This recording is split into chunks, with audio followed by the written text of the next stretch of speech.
That's right. Greetings, fellow armchair Imagineers. Tiki here. And Blue Dragon 5. And welcome to the show where we wax poetic about the movies we see on a month-to-month basis. It's time to crack open our movie memoirs. All right, Dragon, holy crap, there's so much. There's so much. We're just bursting at the seams. I have no time for thesis statements, Dragon. Let's get into the news. What do we got? And yes, I know I need to make that blue. Hold on. Sorry. So, regrettably, we've lost some people in the month of May. Very sad. And we've already paid tribute to at least 2 out of the 3, so we're going to keep a little sparser because again we have had wonderful little tributes. Mm. So first off, sad to say, the wonderful Charles Grodin.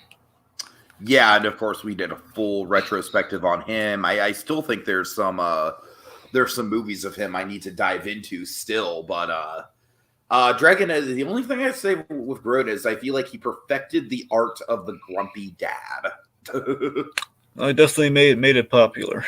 Oh yeah. I don't know. Like I think a lot of people prefer his 80s stuff. I honestly kind of prefer his 90s, like more family friendly stuff. But maybe that's just because I'm very nostalgic for that. But either way, it's a big loss for sure.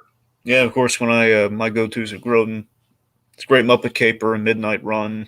Mm-hmm. Very much to sum it up, it's Charles Grodin. He committed to the gag so strongly. He was the original kind of swarmy and glib guy. Which is why my go-to is Clifford. Yes. Specifically because of how committed he is, no matter how ridiculous that movie is. Again, like committed to the fact that he made you believe, a man has fallen in love with a pig in the Great Muppet Caper with all the sincerity in the world. Yet the man was the guy who originated kind of swarminess and glibness. I'm saying that was kind of a big leap. I don't think you have kind of guys like I don't think Downey Jr. has it as easy as. I would point to David Spade also. Like he kind of perfected that genre of comedy. Yeah, I mean, even just looking at in interviews, I don't think Downey Jr. has the carte blanche to be kind of his personality on the regular without Grodin kind of making it kind of popular in the first place to a degree. I know it's a bit of a leap, but and also Midnight Run very much informs Bagman for Better Call Saul. I think there's a lot of Saul Goodman in that too. Kind of oddly enough. So I think Grodin has kind of a bigger legacy than many people realize in a sense. But again, devastated me when Grodin passed, but it had to happen sometime. I'm just it's sad that the day has come, let alone this month. All right, so also we lost Samuel E. Wright. Yeah, Samuel E. Wright, man, he's this one hit me hard, especially just because I grew up with Sebastian's Caribbean Jamboree, which is just this delightful little VHS tape shot at Typhoon Lagoon. And Dragon, I swear, Sam E. Wright, he's just got the most unbelievably infectious energy in that tape. And, for that man to be gone, like that icon of my childhood to be gone, it really hit me. It hit me like harder than I think it hit most people. His filmography is very short. I mean, Sebastian is his go-to for sure. But I also think it's fascinating how he played Mufasa. I think Mufasa, his Mufasa very much wasn't just like, oh, I'm going to take what James Earl Jones did. No, like his Mufasa was very much his style and his cadence, and he made it his own. And then he was in Dinosaur, and that's just weird, just hearing the Sebastian voice come out of a boring-looking villain. But anyways, what say you, Dragon? Yeah, it's. Again, he was certainly the most iconic element of the Little Mermaid. I think it's in a big way. And of course, you think Little Mermaid. What do you think of? I mean, for me, it's Part of Your World. But I think for a lot of people, it's Under the Sea. It's the go-to. For me, it's the girl. But I mean, that's what I'm saying. The point being, the crab is a go-to. That's my point. Yeah. Sebastian the Crab is big. He's all over that movie in one way or another. It's the iconic. It's the iconic sequence through this character. And interestingly, originally, Sebastian the Crab was supposed to sound like Sammy Davis Jr. Yeah. And obviously that shifted into a much more memorable thing. I think. I mean, nothing against Sammy Davis Jr. Worked perfectly for a Scaramouche and Samurai Jack, but it's it did. Yes. But one thing on Samuel, right? He was a lifelong Disney fan. When he got that role, it was like a dream come true for him. So I'm so glad he was able to kind of have rest his laurels on kind of a dream come true. I mean, that's what more can you ask for in life, really? I mean, it's nice. And lastly, his performance set the tone in so many ways for like the modern Disney comedic sidekick, Yeah. Also, like the put up on it, he was kind of the crustaceous C-3PO to a degree, Mm-hmm. All right, so Gavin MacLeod. Yeah, you can take the lead on this one. Right. So Gavin MacLeod, I know him best for as Murray from Mary Tyler Moore, and a lot of people know him as Captain Stubing from The Love Boat. Yeah, I mean, all I want to say is MacLeod, he was the big draw for me at Mary Tyler Moore with him is that he was set up to be like a rival at work for her, and they abandoned that. So like maybe it's like hinted at in the first episode, and after that, it's like again, he's the best friend ever. He's like he's the guy Friday for her, in a sense. They're the best of friends, and of course he is the best runner in the show. That he's mocking Ted Baxter constantly. It's it's wonderful. So again, he was just taking that initial subversion was nice, and also I have a little kind of personal thing in the club. I had a teacher who actually he was huge into kind of the classic television of the 70s and the 80s, and he spoke with Gavin MacLeod. I think he did an interview with him once or something, and he spoke very well of MacLeod. So and of course we would talk about Mary Tyler Moore and stuff like that. So it was always MacLeod. I mostly just know him from the Mary Tyler Moore Christmas stuff we've seen. Yeah. But I mean, it is an interesting backstory that character was meant to be a rival, and like, everything I've seen of him, it's like you said, it's like just the chemistry between them is just infectious. So yeah, so it's certainly kind of sad to see him go, especially like the icons kind of disappearing the way they are now, and they're getting dangerously close to certain even more iconic icons from those shows, which makes me worried for certain people. Betty White's still sticking around, man. That woman's a badass. I know. Yep, she's got a healing factor. I don't know how it works. All right, she does. All right. So going from The Departed also, we got Claude in the comments. Claude! The Sebastian has to be a part of a top 5 Disney sidekicks list. I would say that's fair. Yeah, I would say sure. I wouldn't put him at the top. I think Kronk would probably have to be at the top, but easily Kronk has to be at the top. Yeah, it's crazy to think otherwise. So, okay, so going from the dearly departed to some brighter debt-related news, let's talk Muppet Haunted Mansion. Oh, I'm so excited. Yeah. This is the way they announced this was really fun too. Like Pepe. Every time I think of this now, I'm thinking like Muppet Haunted Mansion. Just great. This is going to be a lot of fun. I'm very much looking forward to this. And I called it. I totally called it. I totally called that this was going to be a thing. I feel like I get bragging rights on that. I mean, sure. I do wonder though. Are they going to literally just be? Are they going to? It's been so long since the Muppets have adapted something, and I wonder if they literally are going to adapt, or it's just going to be set at the Haunted Mansion. Oh, I really hope it's the Muppets playing the characters, Dragon. I'd be disappointed. I mean, because that makes. I'm just in the Haunted Mansion. It is going to be interesting to see that, though, since we haven't. Last time we did, it didn't go so well with Wizard of Oz. But Haunted Mansion fits Muppets way more than Wizard of Oz does, though. I'm not saying it's going to be a disaster. I'm just saying it's going to be interesting to see him do this. And again, seemingly the material is going to be more right this time around than just like Wizard of Oz. Wizard of Oz is like Cavalier. The other exciting thing about this is that it's technically another stab at a Haunted Mansion movie. That'll be it's more of a special. It's not the Haunted Mansion movie I was expecting, but fuck it, I'll take it.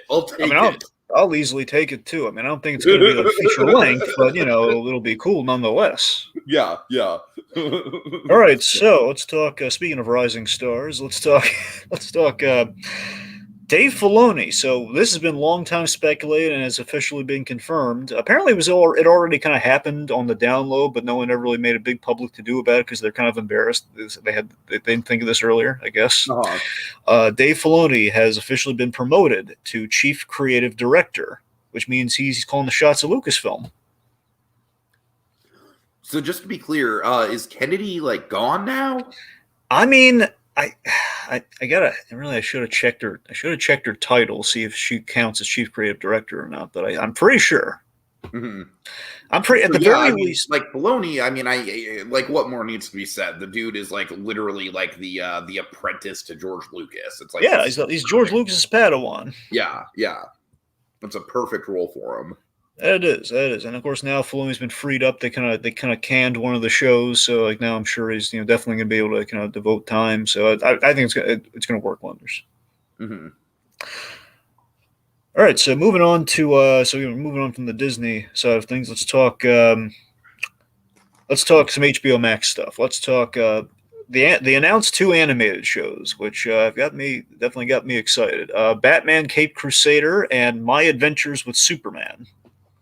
All right, let's build up to the Batman one, Dragon, because I honestly have more to say about the Superman one. Okay. The Superman one I'm not really thrilled with. Well, just to be clear, we've only seen like one image and a title and maybe a description. Yeah, so. I know, and I don't like the image, and I don't like the whole like, oh, it's Jimmy Olsen and Lois Lane and Clark Kent having quirky adventures together.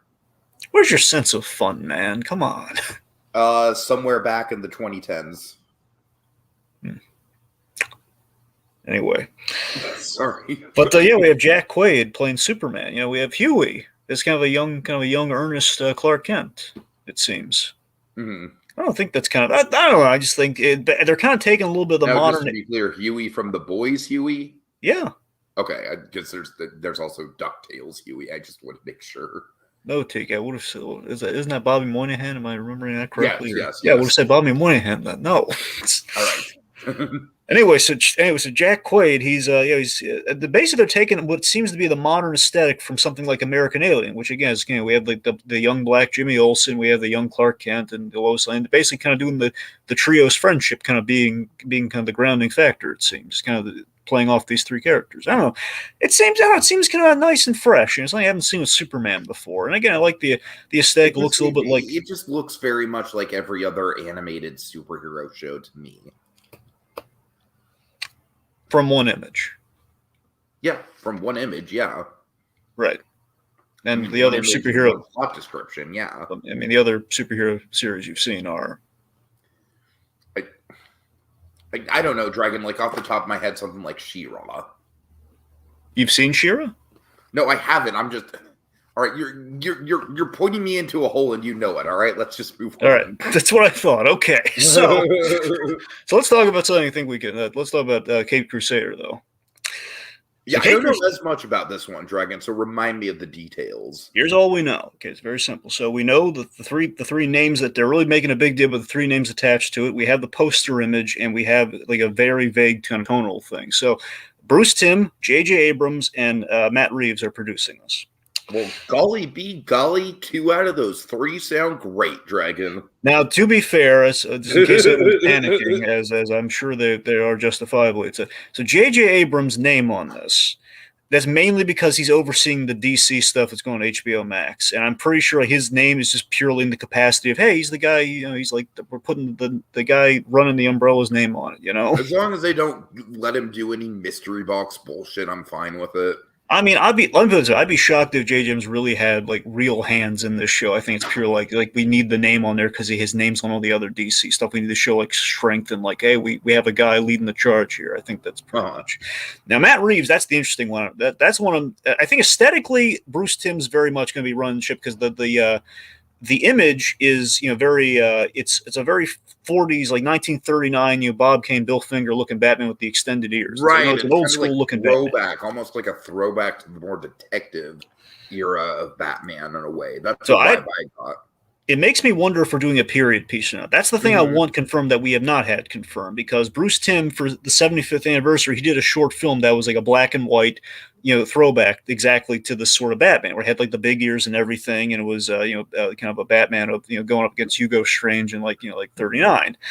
And it looked really cool. And that's the thing, aesthetically, it worked well. And I think, So we have Bruce Timm doing that purely on the aesthetic. If I'm a betting man, and we have Matt Reeves. So I wonder if I like to think he's going to be kind of the Paul Dini of this show. I'd like to think, and again, I can't really say how good Matt Reeves is going to be on Batman. He's working off the assumption he did a really good job with his Planet of the Apes movies. I'm going to assume he's going to have like at least that level of quality with this Batman project he's working on, as well as this.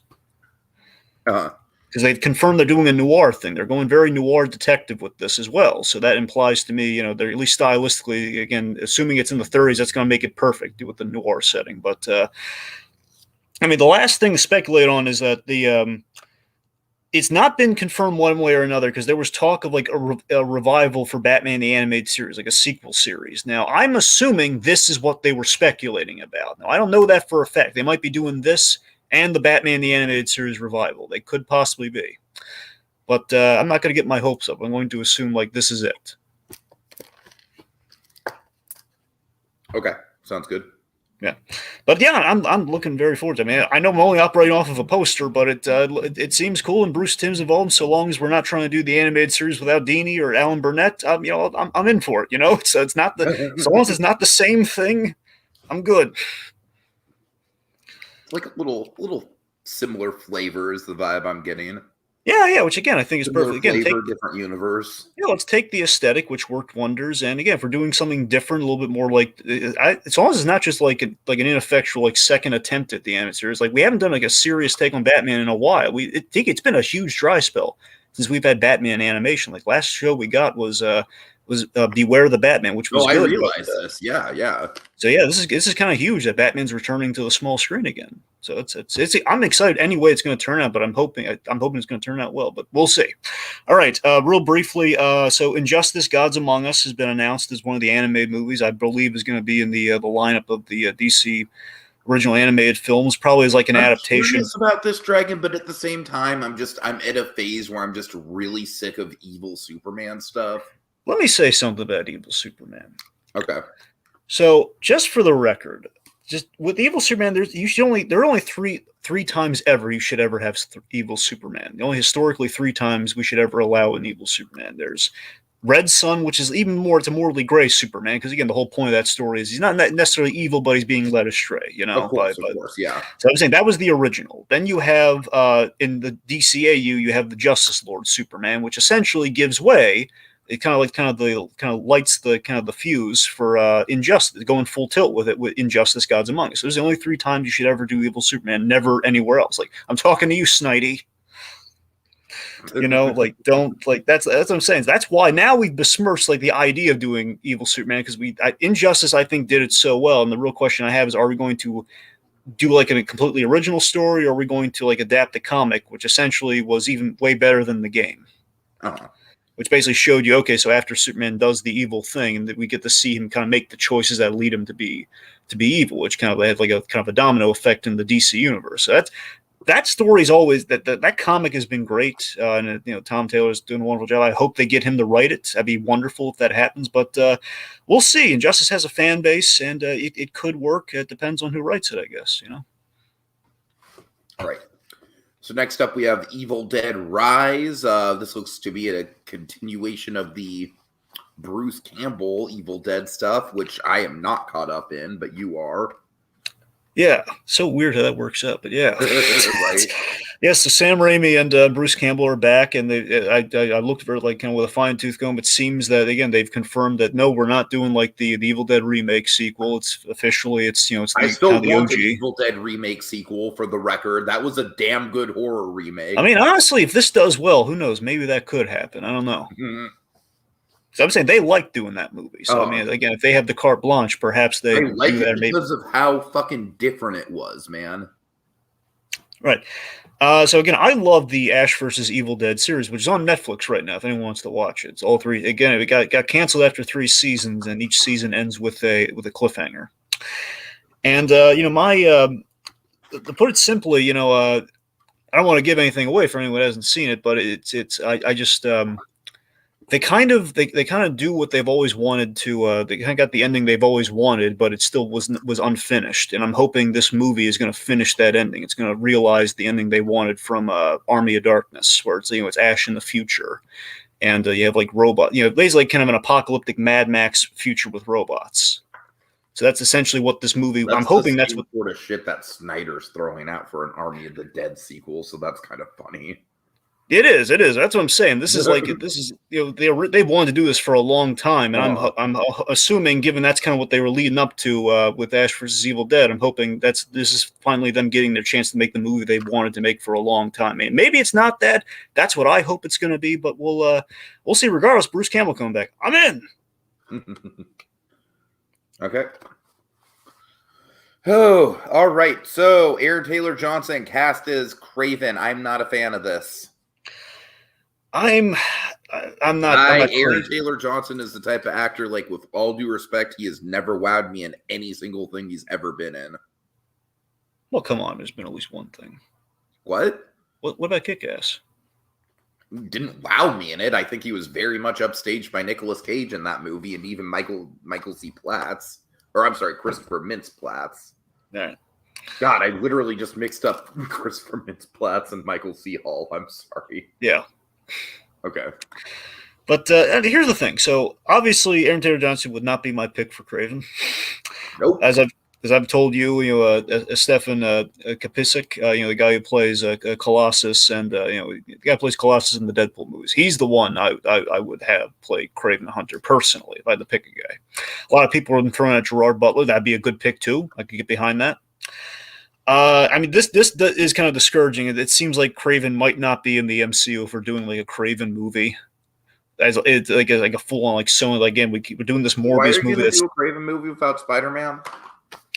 Now I know that's the thing. So if like, at this point, why not just like do a remake of the Most Dangerous Game, right? I know, that's what I'm saying. The only way this movie works remotely, I want to be just with the casting itself, is that I think Aaron Taylor Johnson, I think he'll do an okay job. I just don't think he'll be like the guy. Like, he won't be the ideal Kraven at all. It's like he wouldn't be a go-to for Kraven. I think he could pull it off. Like, but, I don't think Tom Hardy was like an ideal choice for Venom, but he was an interesting choice. That's saying I don't think Aaron Taylor is going to do bad with the role. I just think he's no one. I don't think he personally should be in that role, and I think we all know it. And the studios didn't get the memo. Like, guys, why are you putting it? And plus, we've made it even more. You're going out of your way to make things even more complicated for if we ever mix with the MCU. Yeah, the stupid WandaVision. That, anyways, I could go off on a whole. You see my point, though. It seems like we're making this more trouble when we don't have to. Yeah, I totally do, and I honestly think Kraven. I mean, like, he's such an interesting character, and I think Aaron Taylor Johnson, like, with all due respect, is such a vanilla actor in terms of his style. Yeah. I mean, I'm operating with a simple principle. I've heard him do a little bit of the Sokovian and fuck that. Can we just get off of that? Like, oh, he did Sokovian. Oh, that Sokovian accent was bad. All right, it was a bad accent. Thank God Elizabeth Olsen got better over time, but both of them were bad in Age of Ultron. Well, if I can finish my thought. Okay, I'm sorry. Go ahead. Yeah, he's had to aggressively interject there, did you? But go ahead. What I'm getting at is that I've heard him do kind of like vaguely a Russian accent with the Sokovian, as in, like, I can kind of I'm again just making the best out of a bad situation. I could see, okay, well, I mean, him doing a Russian thing. I mean, I kind of get it. I assumed he would work at, and I'm saying I could see the feasibility of him pulling it off just under the circumstances. But yeah, not an ideal choice. And the only way a Kraven movie, like Kraven solo movie, works at all is if you have Spider-Man in that movie and you do it from Kraven's perspective. That would be interesting. Like, a lot of people throw out, of course, the iconic Kraven story, which is Kraven's Last Hunt, which obviously be a little weird. Like, Kraven's last hunt is his first hunt? How do we do that? But it's just the idea of, like, okay, so just take, like, Kraven hunting a Spider-Man that just, again, like a disconnected Spider-Man. Like, okay, so Spider-Man is in this universe. We don't have to expand or worry about building a universe or worry about the multiple Spiders or anything. It's just, okay, there was a Spider-Man, but he ain't the star of this movie. Kraven's the star. He's going after him, and that's what your focus should be. If you do that, I think it could work. Would be better with a different actor, but it could work. But if they try and do some, like, I don't know, I'm picturing like a would-be John Wick, like League of Assassins type bullshit. I mean, if it's just like Kraven that going after, is like worst case scenario for a Kraven movie. It just feels like if it's Kraven going after anyone but Spider-Man, there's not much of a point outside of Kraven's cool, and we already know that. Outside of, like, maybe Tom Hardy Venom. Yeah. I mean, I'll give you that. If that's not a bad pitch. Like if you were going after Venom, that's at least an olive branch. That's something. Okay, that's at least maybe getting from point A to point B. He's going after a Spider-Man-esque thing, and you're crossing over your franchises in this weird universe you're building for some reason. I'll go with that. But it just doesn't seem like the best idea. And again, hopefully, I'm hoping it's not completely going to take Craven off the tail, because my hope was that he was going to be the unifying factor in the Sinister Six if we do in the next Spider-Man. But again, I have no idea what to expect with the Spider-Man movie now. Everything's going out the window with stuff being announced like this. So we'll see. Right. So speaking of Venom, Dragon, we got our trailer for Venom: Let There Be Carnage, and I think it looks all right. Yeah, this is the one I wanted in the first place. I just want I want Venom going after Carnage because that's his villain. Don't give me that weak sauce. Okay, you know what? To me, my biggest concern with this trailer is the fact that it looks like we're doing a lot of stuff that's just kind of like, it's the first movie, guys. Get it? We saw that from the first movie. You know what's weird? I don't think anyone's really talking about it. I was wondering if you had this. What? Did the Venom voice sound off to you? No, but like I said, the Venom voice very much sounded just like, hey guys, you like the Venom voice from the first movie? Because we're doing it again. I don't know. I guess it's just me. It just sounded really off versus what it usually sounds like. It's been a while since I've actually watched the trailer, but it's like it doesn't sound like as loud or bassy. It just sounds like kind of like some guy shouting from off screen. It sounds like they didn't put the polish in the voice for the trailer. I don't know. It just feels a little off. I don't know. But it's I mean, again, the big thing is that it's a shame. Honestly, it's a shame. I'm not knocking Andy Serkis. I'm sure he's going to do a good job. I mean, we'll see. Ruben Fleischer. I mean, had Carnage been in the first movie, knowing that Ruben Fleischer has worked with Woody Harrelson, and I feel like if we had gotten him on this movie along with Venom and Carnage, I think that's a movie I was hoping for in the first place. I would have loved to see, but just the fact that we're finally getting Carnage and having Woody Harrelson actually look like Cassidy instead of putting like that weird clown wig on him. He's got the hair. Again, Woody Harrelson's a great actor. He's excellent casting for Carnage. Like after Natural Born Killers, everyone wanted to see him for Carnage, which that's really cool doing that. So I think that could the trailer didn't give me much, mind you. I'm just operating off. Oh my God, there's Harrelson looking more like Cletus Cassidy, and we kind of teased the blood execute, the lethal injection aspect of it. That's cool. But some people aren't feeling like the first image of Carnage. Like we're playing it sparse, which is a good idea, but unfortunately, the image that came through. The purists aren't happy. Like you should have black teeth and all this. And I mean, I'm not going to nitpick the details. I just think it's a movie. It's a universe without Spider-Man in it. So what are we going to do at this point? It's like the damage has already been done. So long as it's good, and again we have an actual villain for Venom to go up against instead of like Riz Ahmed just wasting his time. Right, exactly. Riz Ahmed doesn't want to be there. He doesn't. All right. Okay, almost through the news, guys. Let's see. What's next, Dragon? Well, Old. Tiki Shyamalan's movie, Old. Right. Okay, so Dragon, I know you have next to no interest for this, but I know something about this movie, actually. What? I know this movie's based on a comic. Is it? Well, a graphic novel, more accurate. It's based on this book called Sandcastles, which is a real creepy book. Yeah, I am so sold on this movie. I think you're going to like it. I'm super excited about it. It feels super on brand for Shyamalan. When Shyamalan is off, he's off. But when he's on, he is really on. And I think this has the potential to be like at least like a split level, like good movie, if not a true return to form. It could also be terrible. Make no mistake. It could also be terrible. But it's Shyamalan we're dealing with. That's just the risk that we take here. But do you know if he's adapted anything before? Well, besides the elephant in the room? Oh, well. Yeah, well. I'm just saying, like, Shyamalan and adaptations don't have a good history. Right. Oh, well, yeah. You're right. Sorry, yeah, you're right. I mean, beyond. I'm sorry, I've just purged it from my mind, but outside of that, as far as like his original movies go, I really like After Earth might have been something, but that's all I can think of. I think everything else is purely original. Because I mean, just judging by the trailer, it seems to be really on brand with what that book was all. Mind you, the book gets really dark, and I wonder if he's going to go as dark. Like if the book's on brand, then the book feels very Shyamalan. So I don't know. Yeah, so, I mean, it's all right. So we'll see. I mean, well, you'll see. I'm not going to watch this, but you know. All right. Let's see. Claude's got some news that let's rapid fire. Yeah, Adult Swim, 3 movies coming out. So Danny Pudi voices Huey. There you go.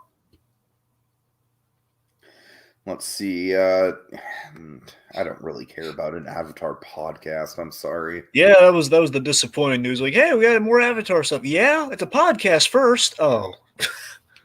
Marvel's What Ifs might be coming this summer. I know. Oh yeah, there's like a whole scheduling shakeup of that coming earlier, so that's good to know. So I'm looking. I love.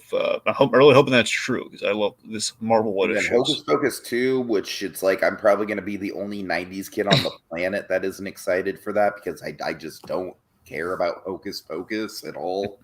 I literally could not rewatch Hocus Pocus because the top of it was so bad. Yeah, that movie's just never gelled with me at all. It did not hold up well. I mean, I don't care if Gary Marshall has a charming cameo in it. You know, it's not going to work. Yeah. All right. Oh, that's interesting. Maya Rudolph, Yvette Nicole Brown, and Jamia Mays. I don't know who that is. But I don't know who that is either, but I know Yvette Nicole Brown. She's great. Yeah. Disenchanted. Very much looking forward to Disenchanted. So good. That is good. You know what's weird? I tried to rewatch on a whim. I tried to rewatch Enchanted on Disney Plus. It's not there. It's not there, really? Well, last I checked, it like early, like at least a week. Like probably, I don't know if it was this week or last week. I checked it out. It wasn't there. Mm-hmm.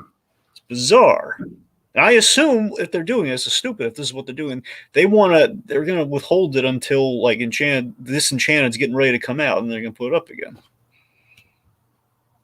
All right, well, that's just some Disney Vault shenanigans we don't have time to get into. All right. Okay, so that I guess it brings us to the and Myro's seemingly going to be the main villain, which I buy. So anyways, let's transition to TV. Yeah.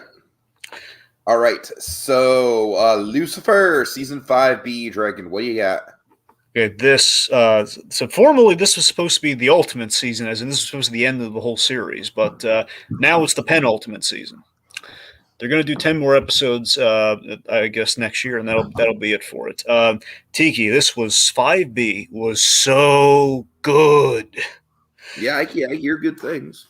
Even better than the first half, man. The first half was good. Maybe not as good as season 4, but the first half was good. This just so wonderful. Basically, long story short, Lucifer confronts his daddy issues that have been building for the 5 seasons up to this point. We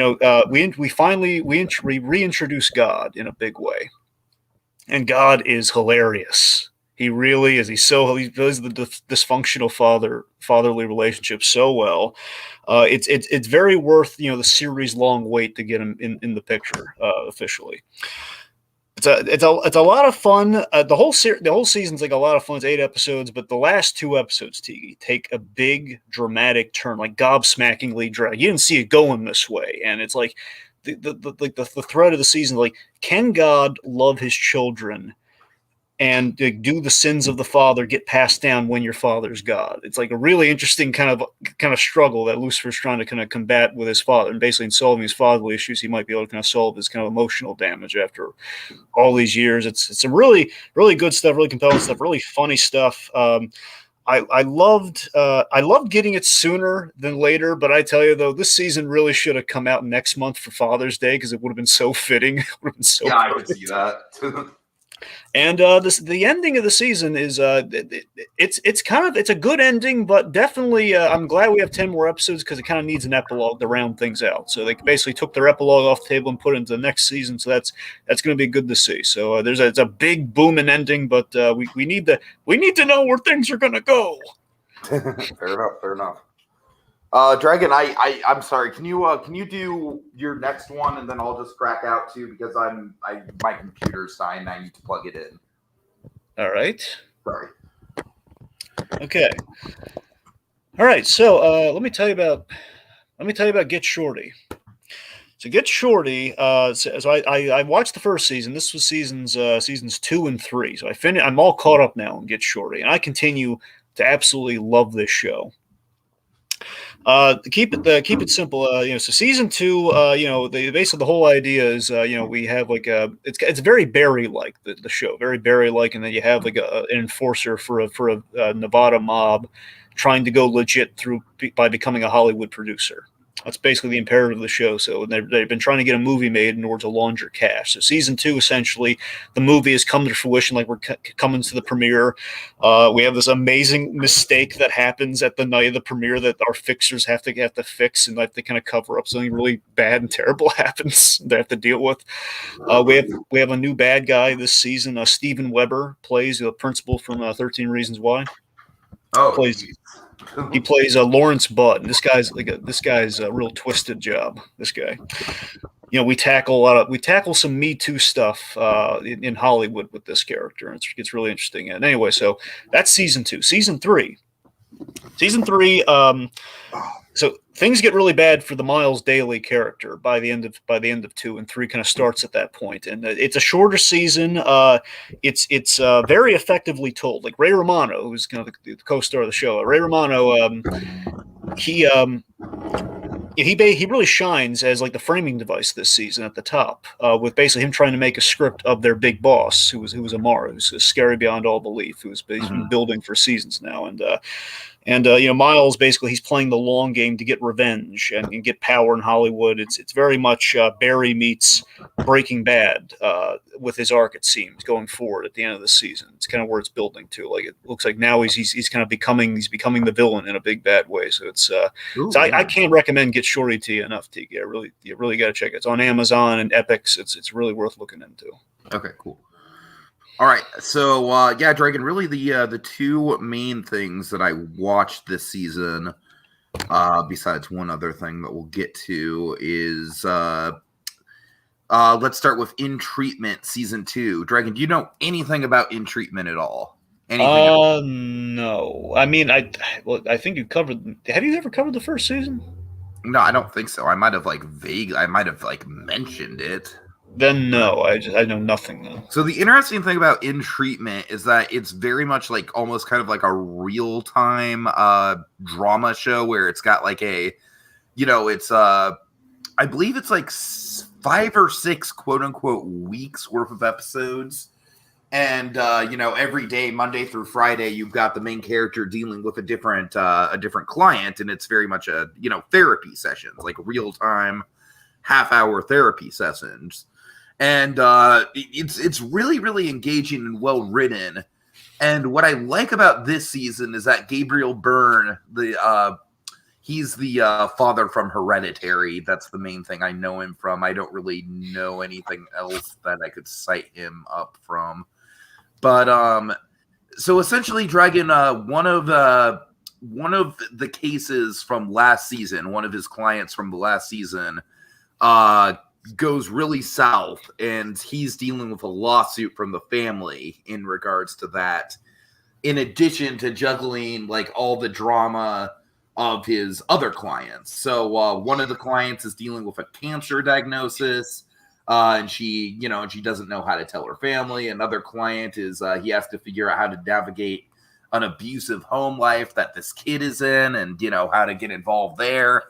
And that on top of juggling, the lawsuit that he has against him, it's very much a play, Dragon. It's very, very stage play-y. I don't know if you'd be into it or not. If the framing device sounds interesting to you, then I'd give it a shot. If it sounds boring to you, then it probably will be boring. I like it, but it's a lot. It's a big investment, both kind of mentally and just in terms of the actual number of episodes, but it's interesting. It's an interesting way to tell a TV show. And I think I enjoyed season 2 better than season 1, just because it had kind of like the ramifications of season 1 kind of lingering in the background. All right, and then next up, That Damn Michael Chi. Dragon, this is a sketch comedy show on HBO Max that's very much all about how ridiculous race politics have gotten. The opening sketch is a white woman in the elevator with the titular Michael Chi, who is a black man, and just the inner monologue of like, oh my God, what do I say? Like, I don't want to offend this guy. Like, do I look at him? Do I make eye contact? Do I not?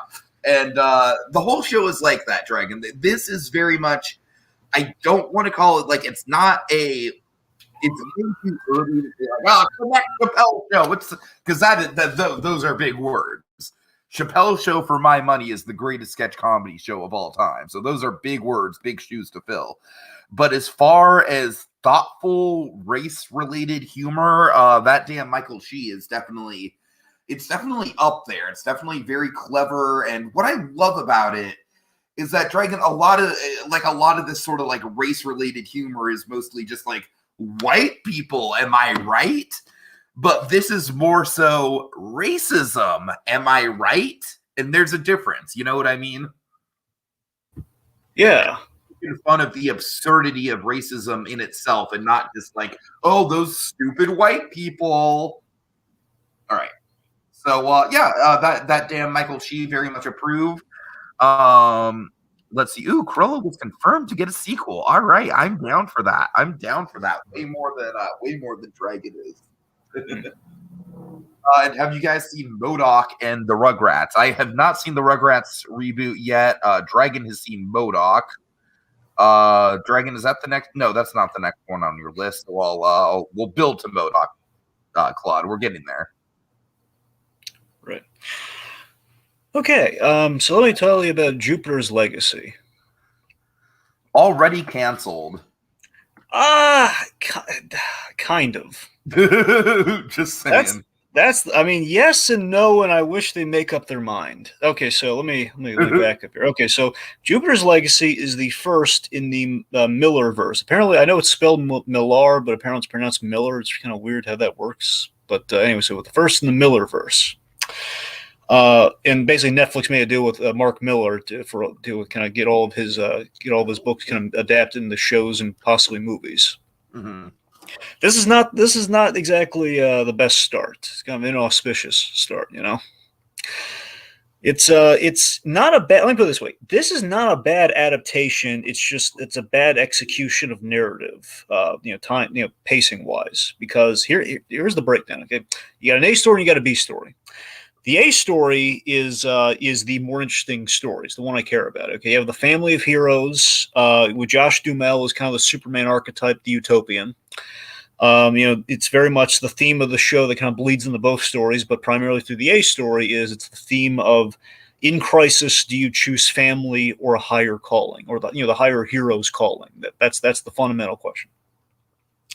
And again, it relates to the B story, which essentially is the origin story told in flashback. That's essentially what the B story is. And the problem is, and it's interesting, it takes place in the 30s, and it's cool, but the problem is that B story, that origin story, it should not take 8 episodes. It should not be spread out. That's rough. That's what I'm saying. It's like the flashback device in all the episodes out of the 8 episodes. So it should be like 2 or 3 tops. 3 tops. Kind of like how they do the flashback stuff in Cobra Kai season 3, just kind of like sprinkled in there, not necessarily the main focus of the season. Yeah, sure. I'm saying you want to handle the backstory like Daredevil's backstory. Right. I mentioned that because one of the Daredevil guys, I believe, was working on this, Stephen DeKnight. So it just kind of shocks me that we make such an egregious kind of story error like that. And that's the thing that kills the show, Tiki, is that I am interested in the A story. That's interesting. You're seeing the family of heroes as a really flawed, dysfunctional family dynamic. That's interesting. But really quick. Some of my friends have seen the iCarly trailer and are very interested in it. I didn't really grow up with iCarly, so I'm not like chomping at the bits to see it or anything. But I might check it out if it gets good buzz. Anyways, go ahead, Dragon. Sorry. Yeah. Okay, where was I?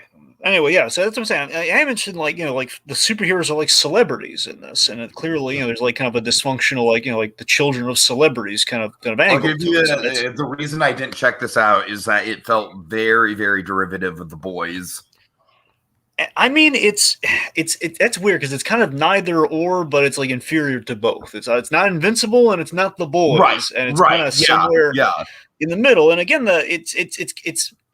again adapting the source material. Again, it's not bad in terms of that story, but again, just the way it does it with that, just dragging out all the backstory, all the flashback stuff, which honestly supersedes the A story, which is more interesting.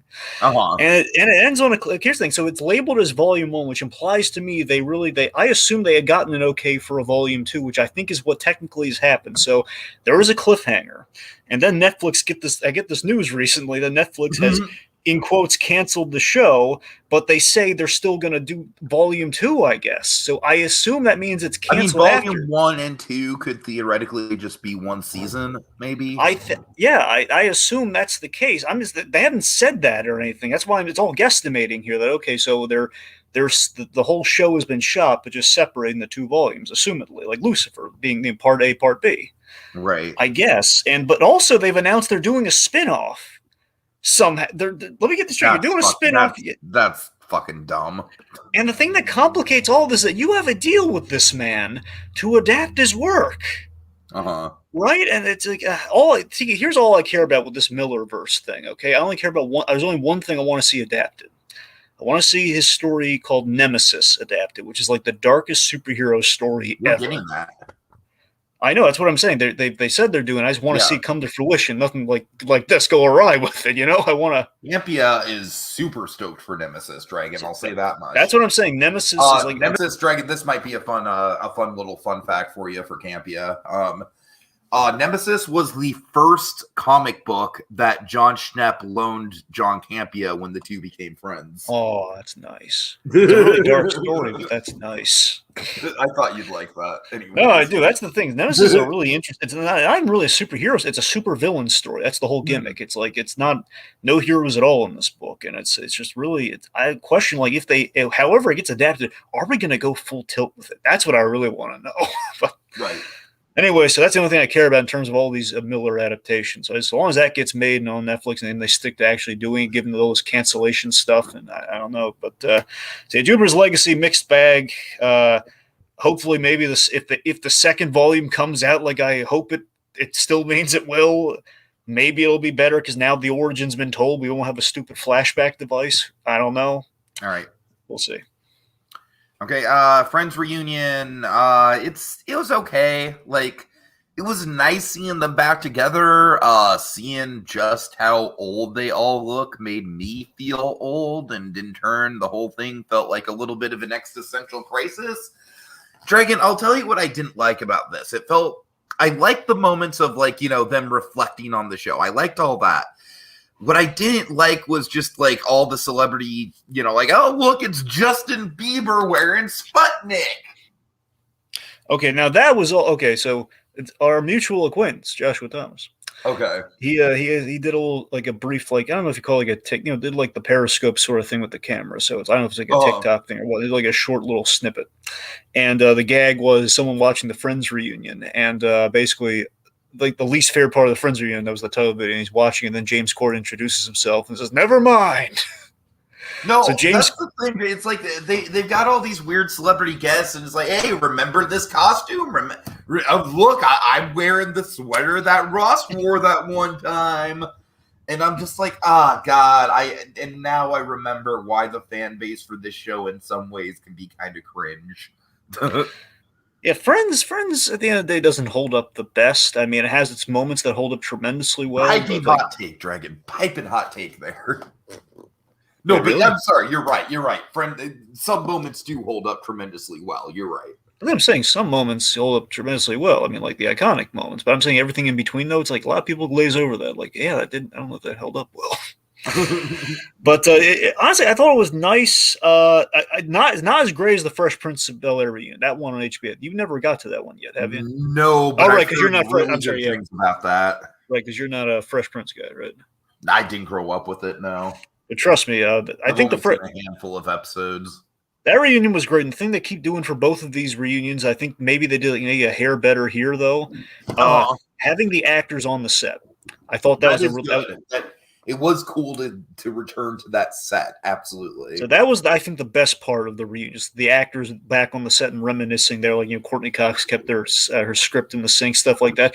Here's a disappointment for me. No Paul Rudd. Yeah, that was a missed opportunity, wasn't it? I didn't even think about that. I loved Paul Rudd on Friends, and it wasn't there. Maybe Disney just didn't let him do it.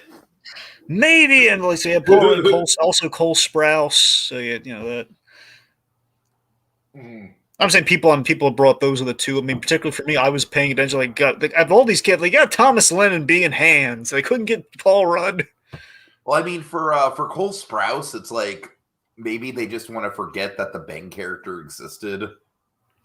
I mean, but they brought the monkey though, so Yeah, but the monkey's the monkey. Don't you dare say that the Bang character has more relevance to Friends than the monkey. No, he doesn't, but I'm saying they're in the same boat, though. I'm saying they are in the same boat, which is sad, but I would say overall the monkey probably tips the scales.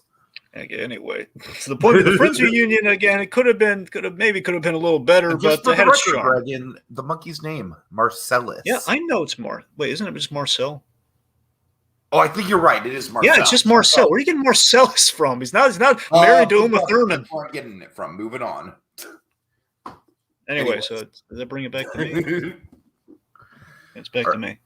Yeah. Okay, so MODOK. I'm going to talk MODOK here. So I tried to get through this. I couldn't. The animation style, man. Did you watch the first episode? Most of it. You didn't even finish the first. Yeah, you really want. Yeah, you can give it 2 episodes. Fine. No, I didn't. I did not give it 2. Well, I'm not saying it would have swayed. I'm just saying you could have given it 2 episodes. Dragon, as a 30-year-old, I value my sweet time I have left on this earth. Right. So, anyways, let me tell you about MODOK. So I was really looking forward to MODOK going into it because again, I just love the idea. One, I love Patton Oswalt, and just the idea. Okay, we're doing stop motion, we're doing Patton Oswalt, and again, we're doing mundanity with MODOK, which I think is an awesome pitch. And the trailer looked really funny to me. My favorite gag was in the trailer. The whole I hope it's the cool mailman. I thought this was a really funny gag. It's just I don't know. As the idea of MODOK kind of downsizing AIM just really seemed like having like a family drama there. I really thought I saw the potential there. I thought it could have been maybe like a Harley Quinn if it played its cards right. The Harley Quinn animated series. Ultimately, it did not. Sad to say. This MODOK show was one of the very few Hulu animated Marvel show survivors because they were going to do Howard the Duck, but that got nixed. Right now, it's only MODOK and I think Hitmonkey. I don't know how Hitmonkey survived, but Hitmonkey's still happening. And this is, obviously it's not MCU, right? No, of course not, no. Yeah. Anyway, so basically, I think with one exception, I think it's got a great cast, with one exception. It's, again, I love the mundane cell, like MODOK, the hard luck villain. Let me tell you what, Dragon, in like an elevator pitch, the reason why the premise didn't work for me is like the whole thing felt like a Robot Chicken sketch stretched out to a series. Which, I mean, you're not wrong. The pacing is, I can't necessarily say it's just the pacing, but when you use the Robot Chicken analogy, it sounds about right. It's maintaining the humor was there, but we just stretched it and something felt off. And I mean, honestly, it's that, and there's also, I think we went too lowbrow with it in places, like too broad or too lowbrow in places where, I mean, I would like the idea of just MODOK having regular problems, despite being just the giant head in a chair. If the whole show was like that, Dragon, I would watch it. Right? The problem is they just go too over the top with everything. I know that's the thing that kind of lost me. That lost me. Also, I hate Ben Schwartz. Just in general, I told you, I came to that realization recently where Earth and Ed just kind of put in words for I never considered. Like maybe I should hate Ben because I just realized I don't care for Ben Schwartz. Every time he pops up, I kind of hate him, and then I realized, after that DuckTales season I watched, it's like, yeah, I really, I hate Ben. This confirmed it beyond any speculation. because he's killing the show. If I can glom on anything, the show, it's like. every time I'm in the groove, then this stupid kid shows up and I hate him. He plays MODOK's son. And it's like, if they just made him like a regular kid voice, it would have been fine. But we made him Ben Schwartz and made him like some dumb influencer kid or something. I hate it. So to paraphrase Lindsay Ellis on this, Dragon, Ben Schwartz is bad, actually. Sure. Sure. But let me tell you this. I want to get this in there before we move on. Okay, just so you know. It shows promise, though, at the end. Episodes 8 through 10 show actual promise, and makes me interested to see a season 2. And saying was 8 through 10 really got good. Well, Dragon, when we're living in an age of like Invincible having a like super solid last few episodes, I don't have time to just wait around for a show to get good. Well, I'm not saying that's what I'm saying. You're not wrong, Tiki. I'm just saying, but had you stayed on, you would have seen things actually. We had like Alan Tudyk playing Arcade, like the theme park related bad guy. That was awesome. Anyway. But yeah, MODOK was kind of bittersweet, but picked up at the end. Okay, let's see. So, Prodigal, yeah, I can't say that word, Dragon. Prodigal Son. Season 2. Yeah, I kind of lined it up like seasons 1, 2, 3, 4. All right, so yes, Prodigal Son season 2. Sadly now canceled, which broke my heart because I really like this show. The first season's on HBO Max. For anyone who's interested, I hope the second season comes there as well, so people can see it. It's kind of an awkward situation because they tried to go to HBO Max to be picked up to keep the show going, and they turned them down. So I don't know if that means they're not going to be the second season's not going to come to HBO Max. I don't know. Right. I just hope people can see it, and I can maybe rewatch it or binge it myself. So I'm hoping it just goes there anyway, despite the odd circumstance. But anyway, so again, Tiki, I really recommend, especially because you and I really like Michael Sheen. He's excellent in this show. He plays a Hannibal Lecter, like Hannibal Lecter as world's greatest dad. It's wonderful. There's a big cliffhanger at the end of season 1. We pick up from there. Malcolm Bright, kind of our main character, the son of the father. He's dealing with a lot of stress this season, and he has to turn to his father for help very reluctantly, but he absolutely needs his help this season. Things get real crazy. They get like just insane in the last third of the season. I mean, everything's still part of the course and good and leading up to that, but I'm saying things go off the walls crazy by the third act of the season, if you will. I didn't care. They had some star casting to hopefully boost the ratings, which unfortunately did not work, and I can see why it didn't work. Catherine Zeta-Jones is in this season. I did not care for it at all in this. What the hell? Where did she come from?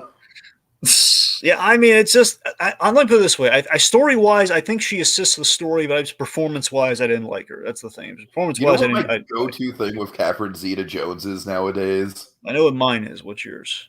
It might be the same thing. Is it the Family Guy thing? No, but I know what you're talking about. I'm married to Catherine Zeta-Jones. Yeah. All right, anyways. For the longest time, as a kid when I first saw it, I thought it was Joel Schumacher. Oh God! And to show you how early it was, just in Family Guy. Anyway, so but yeah, so Catherine Zeta-Jones again, story-wise, I think she works, but just performance-wise, I didn't care for it. And the point I want to make though is that it ends. I think the ending of the show, given that they're not going to come back, at least unless they get picked up by another network, which fingers crossed that'll happen. Just hopefully not Apple Plus or Paramount Plus. Hopefully not those networks. Any other network, like please, dear God, Hulu, pick it up. It ends I think it ends strongly, but there's definitely leaves you wanting more because there's an ending, but it's kind of a downer ending. You kind of you can't end it there, but that's an ending though. That's an ending that actually works for the story. But so again, Prodigal Son, people check it out. I mean, it brings some tissues because it's gone, but watch it. Right. Okay, The Rookie season 3. So look, I love how we have very accurate and fun reflections of the professions of the medical community and the police on ABC. ABC is really killing it with the shows right now. They're doing a really good job with it, with this and The Good Doctor, I felt. And Nathan Fillion, he continues to be wonderful on this show. The idea he's like kind of he's an aged rookie, like he's the oldest rookie they've ever had in the LAPD. It's kind of the whole shtick.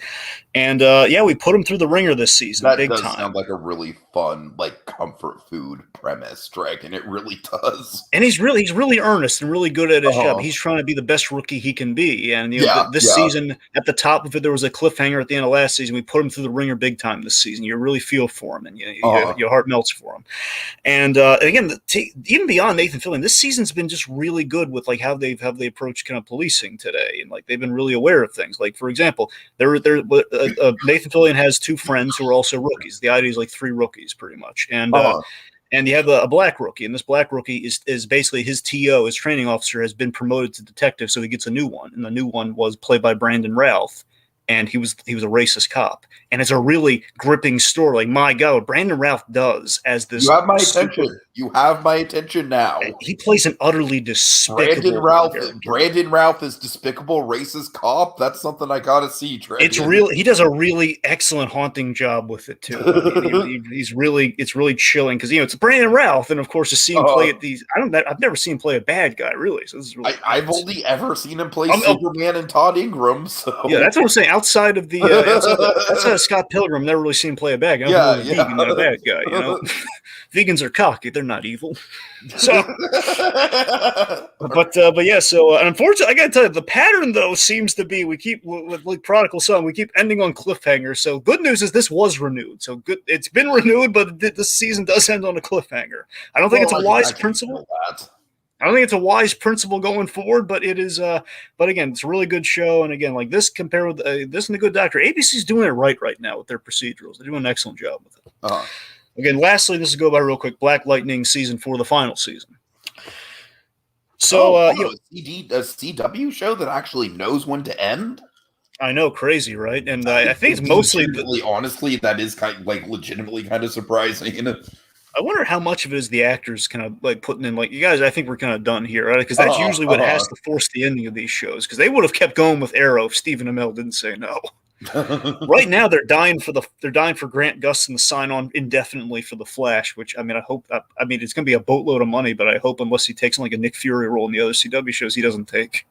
Yeah. Anyway, because they have to end the Flash soon because it's just getting sad. I'm not as impressed with Superman and Lois as everyone else is. I'll say that much.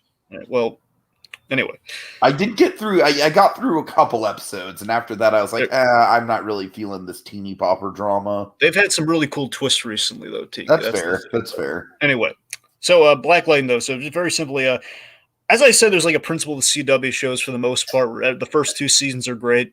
And then it loses a part of the DNA beyond that point. Again, exceptions being Batwoman, and we'll see how Superman and Lois turns out, I guess. But Batwoman primarily being like dead on arrival. This season, I'll put it this way, just given that's the final season, the opening of the season had a really good opening where he's kind of taking on these, again, some cops in a really real world situation. That was a really cool, empowering scene that started off the season. Then it's a slog to get through, Tiki. That's a shame.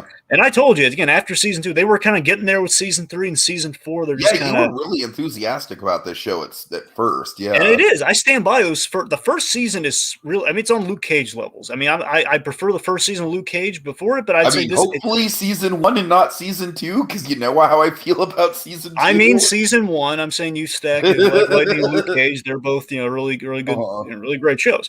And that's what I'm saying. So let me put it this way. If you were to ever watch Black Lightning, I would recommend seasons 1, 2, and the last 2 episodes of season 4, because that's where it all gets circular and rounds out, because the kind of basically your Matt Murdock Kingpin story comes to fruition in Black Lightning in those last 2 episodes. His arch enemy, Tobias Whale, who's basically risen to power the whole season 4. They have their big kind of like Joe Chill versus Batman moment, if you will. It's like he killed his father, hence the whole premise of the show, the creation of Black Lightning, and they have a fight in the childhood. It's good stuff, and that's all. That's the MVP of the season. That's your kind of Daredevil season 3 level stuff that we get in there, but we squeeze in at the very end. So outside of that, it's a very forgettable season until those last 2 episodes. So, and there's like BS too, like an actress couldn't. One of the daughters. It's the last season. She couldn't stay on for the full season. Yet we have to recast her for a number of episodes, and those BS of circum. It's really dumb, but anyway. Okay, so let's transition into May 2021 movies, and I feel like we're making good time on this, honestly. So Dragon, Quiet Place Part 2. You know, I gotta say, I was kind of let down by it. No, I'm just kidding. It's a fucking masterpiece. This is legitimately like a Godfather Part 2, or Godfather like Part 2. or a Toy Story 2 or 3, where it's like, it's better than the original, pretty definitively in my mind, Dragon. I love the original. I'm geeking out about Quiet Place Part 2 so hard, Dragon. So hard. You do When go I sequel blind from time to time, though. Are you sure? What? You do go sequel blind time to time, though. Are you sure? Am I sure about what? That it's really living up to the hype of being as good or better I'm than the sure. first film. I'm sure. Because there have been so many times, like when Far From Home came out, you were like, "Oh my god, it's like the best Spider-Man 2 movie ever." I mean, I still really like Far From Home. Like I still think Far From Home is up there. All right. But yeah, no, it's so goddamn mature, Dragon. There's a moment involving a bus. That's all I'll say. I saw a bit of the bus in the trailer. The bus did look impressive. Dragon, holy shit, that in the theater is just amazing. I just think that the whole movie is just top to bottom, just palatable Hitchcock suspense. Like, it doesn't let up at all the whole goddamn runtime. Cillian Murphy is a really, really amazing addition. He really holds his own against John Krasinski as the lead in the first one.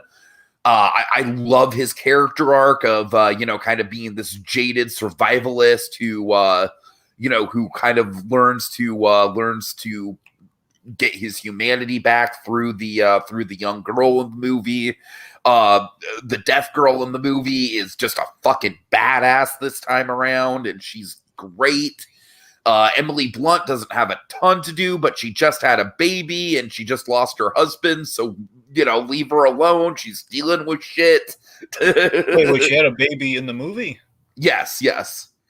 Because this movie takes place like exactly where the first one left off. So that baby is a literal newborn still in this one.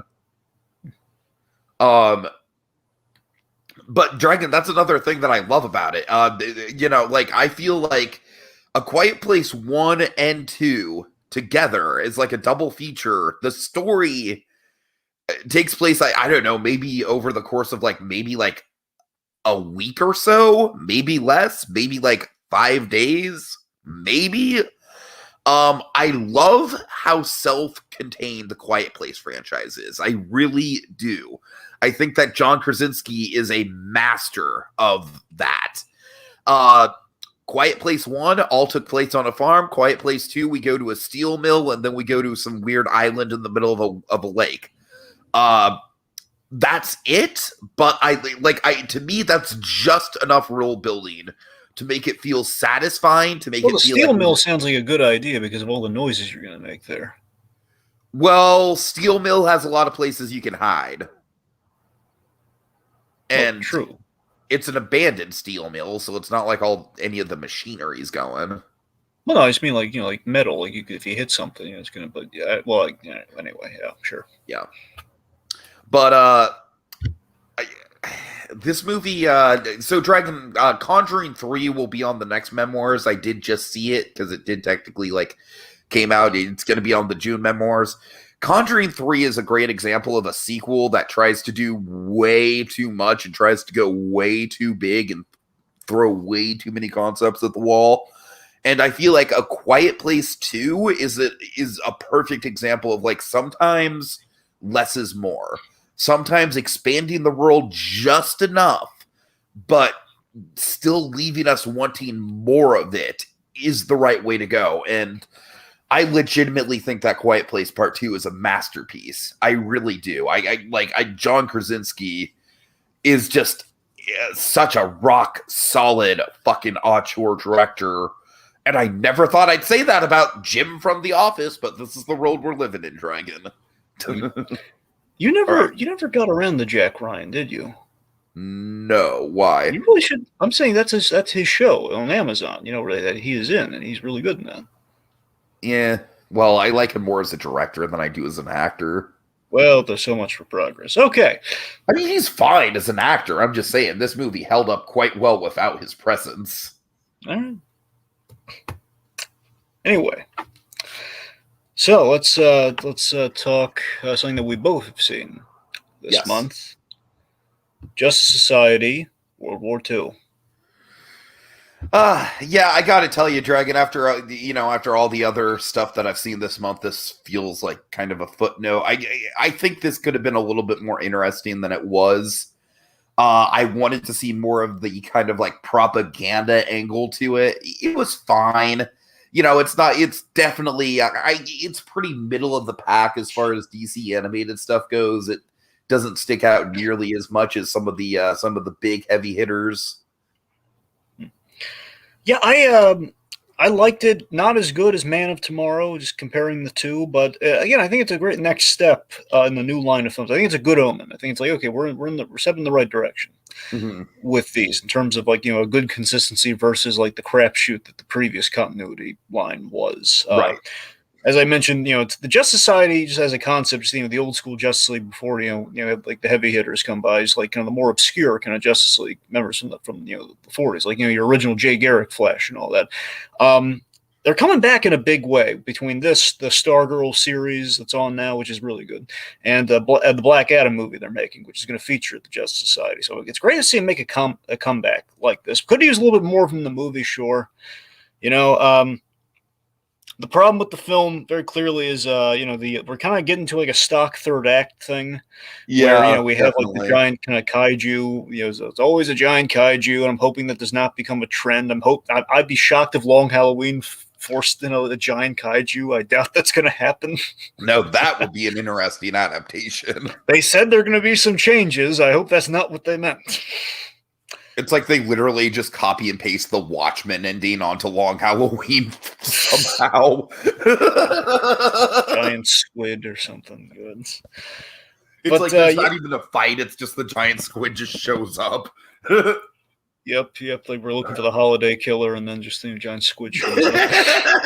All right. Or we unmask him, and he just turns into anyway. So the point being, that's what I'm saying. So basically, the whole Atlantean kind of third act thing, you and I are pretty simpatico. That it's basically it works, but we could have done it's a fine idea. I think there were way more interesting ways they could have executed it.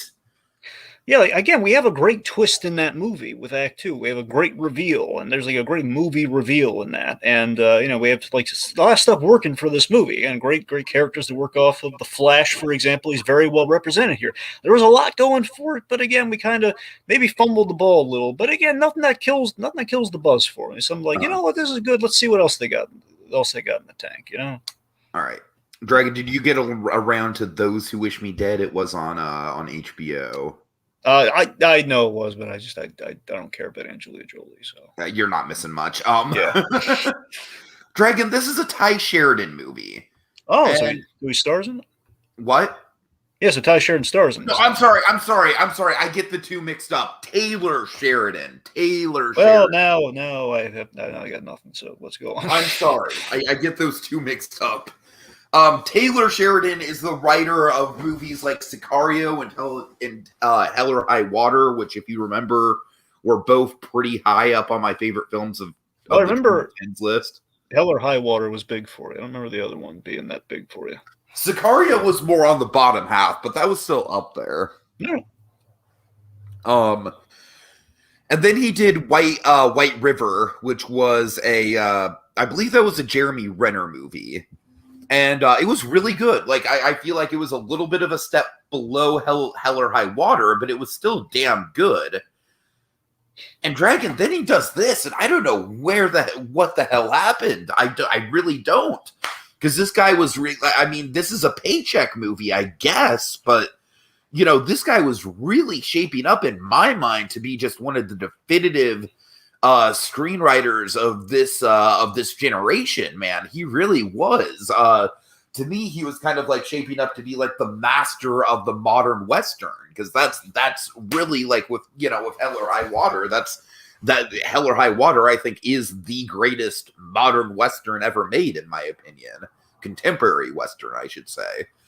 But yeah, this is just Dragon. I was interested, like Angelina Jolie. She's never gonna do anything for me. I really don't think ever. Like, she's just the kind of actress where I just don't get the appeal. But I was like, all right, it's a movie about a fire jumper, and of course, like me living in Northern California, I can relate to that. Taylor Sheridan can probably make that sort of world interesting, but here's the problem, Dragon. We just insert a mob storyline into the fire jumper storyline. Is it called Smoke Jumper or is it Fire Jumper? Oh, I'm sorry, it's Smoke Jumper. You're right. Yeah, we did the whole movie Always, so we kind of know this, but right, my bad. Yeah, and Always, this is not. That's what I was hoping for, Dragon. I was hoping for like maybe a grittier version of Always without the weird like angel gimmick. But little fun fact for the kids: Always gets us John Goodman as Fred Flintstone. Okay, back to the That's true. That's true. But yeah, Dragon, this is by far the weakest cliff note in Taylor Sheridan's career as a writer, and I really am pulling for this guy, and I hope his next film like kind of is a comeback for him. Okay. All right. On to a brighter note. Cruella. Yeah, this I mean, Dragon, look, I want to emphasize it's not a great movie, right? It's really not. It's like, to me, there's more holes in this movie than Swiss cheese. It really is more spots on it than right. Animation. But compared to pretty much all the other live action garbage that we've been bombarded with throughout the past decade, like, this is a masterclass. Mind you, it has the advantage of not being a straight remake. Sure. But I agree, it was better than I expected it was going to be. Yeah, totally. It was better than I expected it was going to be. Not a remake, so it was already kind of like an advantage there. It's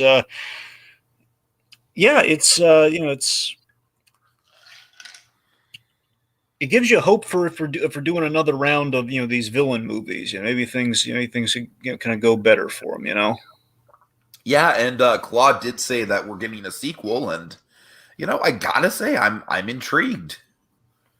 I agree, Claude. It is definitely one of the best live action Disney remakes or spinoffs. Right. Of course, the performances are gold in this, especially Paul Walter Hauser, MVP of the film, no question.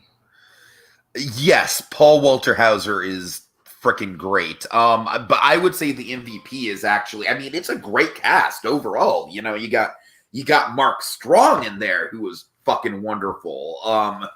You got the two Emmas, but especially Emma Thomas, Dragon. Emma Thomas is a great villain. And to me, Dragon, this movie very much feels like a long-lost Tim Burton movie. No spoilers, please. Yeah, I'll admit this. I hoped we weren't going to round the villain's edges too much by the end. I think we kind of did, which makes me question how we get a franchise, sequels, or spin-offs, or maybe an adaptation of 101 Dalmatians by the end of it, I'll admit. But again, as the movie itself, I enjoyed. I question the longevity of things. If we round off our villains every time we're doing a villain film, if they don't live up to the namesake, it kind of makes you wonder, well, what's the point? Why did we? What are we doing? I fear kids are gonna leave this movie wanting to be Cruella versus being fascinated by Cruella. This is not a movie for kids. It's really not. Well, okay. Well, wait, did he got the PG-13, right? Yeah, it did get a PG-13. Yeah, fair enough. That's a fair point. Okay. Well, I don't know. Still, it's like I don't want I still want people to be more fascinated by Cruella than just like I want to be like Cruella. I want we got to Sure. But Gillespie, though, he nailed it with the style and the tone. What's interesting about Gillespie, Dragon? Have you looked up what he's done pre-I, Tonya? Honestly, no. Once I did, but I forgot what he's done. I don't blame you for forgetting, because it's a couple really, really bland, like super generic looking Disney live action movies. Really? Do you know what they are? He did the $1 Million Arm, the John Hamm's cricket movie, I think. $1 Million Cricket? I don't know. I'm gonna look it up. It's some sort of weird, boring sports movie. But John Hamm's in it. John Hamm, yes. It's a. It's. Fuck. Sorry. What is the sport? I honestly think golf. Cricket. It's cricket. Okay, it's cricket. There you go. It's cricket. Yeah. But yes, it is starring John Hamm and Bill Paxton randomly. Oh, there you go. Yeah, I'm kind of interested in this cricket movie. Gotta be honest. Kind of getting sold in this crap. I wonder if it's on Disney Plus. I don't know.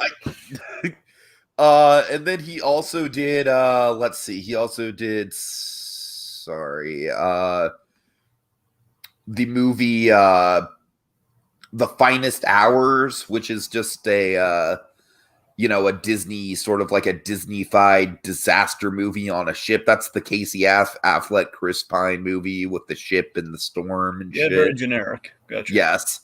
However, he also did Lars and the Real Girl, which I've never actually watched, even though that's a Ryan Gosling movie, and now I need to, because that feels like it's right up his alley. Gillespie's gotten better, I think, is the operative point. Gillespie is greatly improved. Well, yeah. I mean, I don't. He's gonna have a hard time beating I, Tonya, but yeah. Scorsese on skates. How do you beat it? All right. So what's next? All right, let's see. Next, Profile. Yeah, it's you. Okay, Dragon. This is very much in the same style as something like, oh Jesus Christ, I'm searching. That's the what I'm looking for. Yeah, Searching was good. It's one of those movies that's literally like entirely shot over a computer desktop using the different like apps and shit. It's about a journalist who goes undercover as someone who's being recruited for basically for Al-Qaeda.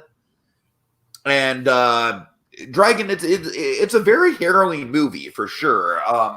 Because you really get to see her kind of be drawn in, because the whole idea is that the guy who she's going undercover to get info on is just essentially this very charismatic dude who's using obvious manipulation tactics, and we as the audience know he's using manipulation tactics. The character knows that she's being manipulated. But by the same token, Dragon, there's just a little bit of a Harley and Joker dynamic going on, where she starts to feel for this guy, and she starts to kind of go out of her way for him. And it is a pretty interesting, like, psychological study of, the power of manipulation and influence. And as a thriller, it's got some pretty decent moments. Like there was one moment where the recruiter guy was like, "Hey, show me your fucking screen." Basically, he asked her to screen share Dragon when she had a lot of background shit on her computer from her work about like what kind of questions to ask him. Mm-hmm.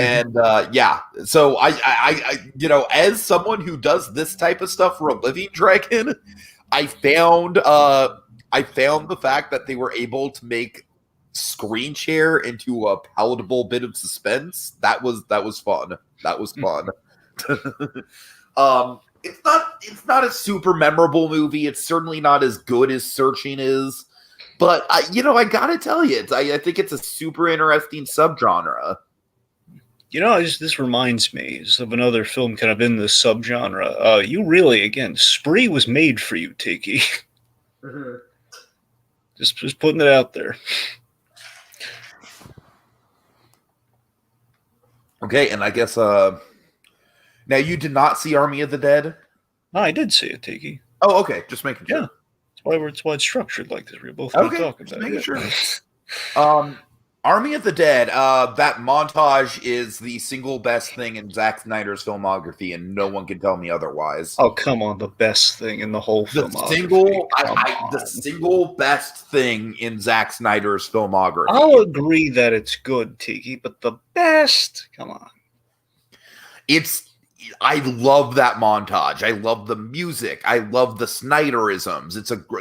There's some wonderful slow-mo in there. It is artful. I love the DJ. I love how the soundtrack interacts with the song. Like, look out, Elvis. Of course, we have the Elvis zombies too. Which, well, that's what I'm saying. Yeah, and I love how it tells the story, and I love how I love the tragic end. I mean. And also the kind of like the graduation pictures that we use to introduce the main cast. It's all so fucking coherent and kinetic to me, Dragon. It's Zack Snyder filmmaking at its best to me. Right. And then the actual happens. It's okay. That's okay. It's fun. It has its moments, but it's really not a ton to write home about. So, of course, Army of the Dead, Snyder's return to zombies on Netflix in this case. I'm a sucker for a heist movie. I really am. And, and also I like zombie movies to be spiced up, usually via comedies like Zombieland. That's something I can get into, versus you get horror comedy sort of thing. So, I mean, that's why I gave this movie a shot. I mean, along with, the Batista and the Snyder of it all. And the fact, it's a heist movie. The heist movie did a lot for me. Like, well, I mean, if it was just a straight zombie movie, I would not give it time of day. But it's a heist movie. That sounds kind of clever. And it's just, let's see what Snyder's got in store for us now. But, the movie's not great, but it's fun and definitely plays the Snyder strengths, I felt. This is basically it's Snyder leaning into the crazy, and I think it shows, and I think it's well hidden. It's that it's just there's some great visual ideas for sure. Again, the opening particularly, it's great. I mean, visuals beyond the opening. I love the idea of a king zombie and giving him a metal mask. It's such a simple idea, but it's such a brilliant idea. That like a zombie, if it's smart enough, smart in quotes, mind you, if it's smart enough, it's clever enough. Given the fact that it's dead and kind of walking around still, if it knows that a blow to the head will kill it, he would put something metal on there to shield him, to protect him. Put on a helmet. What do you think of the Revenant styled zombie tiger mauling? Yeah, it was intense. It was again the whole zombie tiger, and that's what I'm saying. I like the logic of the world, the whole Vegas of it all. I thought that was the thing that saved ideas like that. For we do the zombie tiger because it's Siegfried and Roy's tiger, or like one or something. Felt like it could have been a Simpsons joke in a Treehouse of Horror or something, and I'm not complaining. Yeah, we have like the zombie horse, which by the way is an actual horse. Not an effect, an actual horse with like a little. It's not CG either. It's like they put something on the horse. Anyway, so again, basically Snyder's using his insanity, which is masked by the apocalyptic setting, which he's been really loving and leaning into lately, as you can probably tell by the Snyder Cut of Justice League. It's again, many people have kind of used this comparison. I find it is apt. It's Scott Snyder's Suicide Squad with zombies, and I'm a sucker for the Suicide Squad concept. And I mean, Snyder. What? You just said Scott Snyder. Oh, no. Just want to correct you. Oh, and that hurts me. Oh, God. Sorry. Oh, you're good. Sorry about the Zack Snyder. Oh, good. I don't think anyone else would have noticed. Anyway, so Zack Snyder's Suicide Squad, with zombies, pretty much.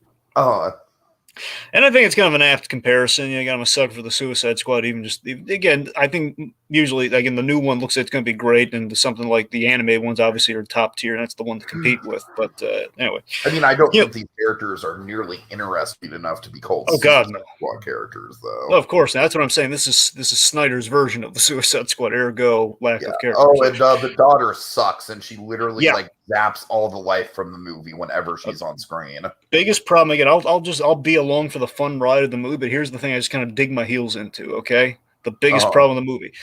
Okay, the daughter is complete BS as a character. The whole character from top to bottom is BS, and I'll tell you why. Okay, so we just let's take the untrained girl into the hornet's nest. Yeah. And also the reason why is what ticks me off, because she can't take care of the children and she can't take responsibility for her friends' pretty kids. Much assume those kids, Dragon. That's how I read it. It's like, Tiki, tell me if I'm crazy here. Those kids are dead, and that is canon. Tell me if this sounds crazy, okay? Oh. Okay, so my idiot friend, and by the way, this lady's an idiot, by the way, I can take the money myself. Like, it takes a crack squad to get into that vault. You think you're going to have a shot? You know, it's like, so your idiot friend abandons her children to help her children. So let's just assume, just taking that. So you don't just watch the kids or just take on the burden, just like, you take care of the kids? Like, do the responsible thing? You're just gonna, I don't want to do that, so I'm gonna find her. Despite the fact, odds are she's probably dead, which she would have been, but, you know, I don't even think they saved her, which makes it even more fruitless, because, you know. No, they didn't. I'm saying she's, like, pretty sure literally, she's dead too. Literally them going back for her is what makes nobody survive the movie. Yeah, because if I recall, she's like dead in the helicopter at the end when they get her on the thing. Yeah. So it's like, it's completely fruitless. It's really dumb. So everything with the daughter. Tignataro, I hope you're happy. Yep. By the way, she is the bright spot of the cast besides Batista. It's so trippy. She doesn't share a scene in the movie with anyone, technically. When I was watching the movie, I totally didn't know that, and nor did I. I didn't know that either. It's totally it's seamless. It is. So, but also my favorite part of the movie, though, I love Ludwig. You know, I believe it was the German guy. Like, I love, like, the little German guy's the safecracker, and his friendship that develops with the the Amara Hardwick guy. You know, the guy. It's Dragon. That sort of arc is in a bunch of other horror movies, so I understand why you would like it more. But to me, it felt a little tropey. I mean, that's fair. I'm saying that. Like, I'm looking the street guy and the nerdy guy becoming friends. I'm not saying if I'm looking for a bright spot here, and like the cool part of the movie was, hey, we're trying to crack the safe, and the safe has booby traps. That was fun. That was a really fun sequence, yeah. And that's where they bond. So that's what I'm saying. I'm taking like the parts of the movie I like in that case. You know, that outside of just like some visuals. And in terms of substance, there's nothing there. But you know, it's. But if Snyder can just make one, it's a shame that Snyder can't just make one movie. You know, I mean, just taking this for what it is. He's got to plan prequels and sequels and anime series. He can't just make the one movie. Right? Yeah. It's always like, oh, but here's what I did, but here's what I really was gonna do. It's always the self-justification, the plans, and what's next. And I didn't. It's like Green Lantern was supposed to be in this zombie movie, but he's not. You know, it's crazy. Right. Okay. Let's see. I think the only one left is here today, right? Yeah. Yeah. Okay. It's okay. Like, Dragon. It's basically a very, very, very, very watered down Billy Crystal take on The Father, where that's not even accurate, really. You remember The Upside, Dragon? Yes. This movie is literally The Upside, but with Billy Crystal and Tiffany Haddish. And instead of the main character being a paraplegic, he's losing his memory. I hope you're saying this because The Upside was superior to this movie. Honestly, they're about the same. Oh. Dragon, honestly, I would watch this movie just for the Billy Crystal of it all. I really would. I don't want to take that away from it. It was nice seeing Billy Crystal again. It's cool seeing him in a role like this late into his career. I don't know if maybe some of his friends have dealt with dementia or something, because it felt like a very personal movie for him. Of course, directed by him as well. And, you know, credit where credit's due. Tiffany Haddish is pretty likable in the movie. She looked fun in the trailer. What? She looked fun in the trailer. Yeah, she's fun. I mean, she's about what you expect. You know, she's very baseline. Like, she's a nice, it's kind of one of those sort of like generation gap kind of movies, where the two generations come together. It's nothing special, Dragon, but I'm glad I watched it. Like I said, just because the name Billy Crystal was popping out to me on, whenever I go to check the movie show times. And so eventually I was just like, Grandma, I think we should go see this Billy Crystal movie. And, it was a way to kill an afternoon. It was a solid like 6 out of 10. I don't hold any ill will towards it, but it's not anything I'm ever going to revisit either. Yeah, it's funny. I think Tiffany Hash is hosting like this Kids Say the Darndest Thing kind of reboot they're doing on TV. That makes sense for her. That makes sense yeah, for her. She looks like she's having a good time. It's nice to see Tiffany Hash is having a good time. I don't know. I've never liked that show in theory just because I think it's super patronizing to kids. No, it is. Absolutely. I'm just saying, just like unequivocally, you're right. Yeah. Anyways, like I remember when I was a kid, that show was like honestly sort of offensive to me. I mean, if you really look at some of these variety game show, well, I can't call it a game. It's not a game, but some of these clip show things. I'm thinking like America's Funniest Home Videos. If you really look at it, it's really intrinsically cruel. If you really think about it, right? Well, I mean, Andy Signore, Dragon. I mean, that guy is on some sort of trajectory. I don't know what he's doing. Well, he's on his way to a padded cell. We know that much. But I will admit his Wipeout video was interesting. And it did paint a picture of just how shitty that production is. So, anyways. Honestly, until you told me that, I forgot that Wipeout was still a thing.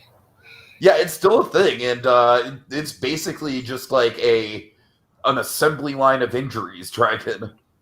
Wait, are they still jumping off the high places, or is this the one where? Okay, so I forget because there's one where they jump off high. There's one where they're trying to fit their way through the thing coming down at you.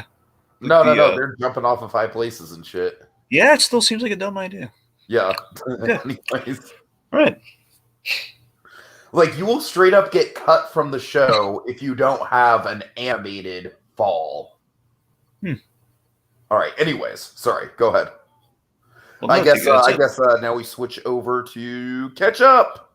Yes. All right, and Dre, like I said, I gotta say we are being very on point and punctual this evening. I like it. It's a nice change of pace for Memoirs.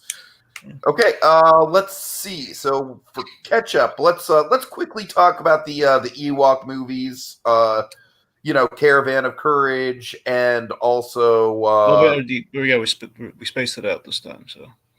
Oh, we did space it out? You got the most recent thing, right? Okay, my bad. All right. Thanks for pointing that out. Okay. So, Greg, go ahead. All right, Caravan of Courage, an Ewok adventure. I'm not going to be long-winded on this one, folks, because there's really not a lot there. I think this one has, of course, they made 2 Ewok movies. This was the first one we did for our coverage. They added to the vintage section of Disney Plus. We covered it for the month of May the 4th, and I really wish I didn't watch these. So the first one though, it has nice cinematography. George Lucas is involved, but them matte paintings, bro. That's what I'm saying. I can't take away the production values. It looks nice, but the problem is this movie. It's a glorified prototype for Willow with Warwick Davis. Yeah, well, Warwick Davis had an excellent time, and I will never take away his time on this movie. That's what I'm saying. I'm glad that he got these movies. I really am, but I just Girls is to say it's nice. But it's not Star Wars at all. I mean, it makes me wonder, why the heck am I watching this? I mean, outside of hey, it's still the Forest Moon of Endor, but we have animals. That's not right, at all.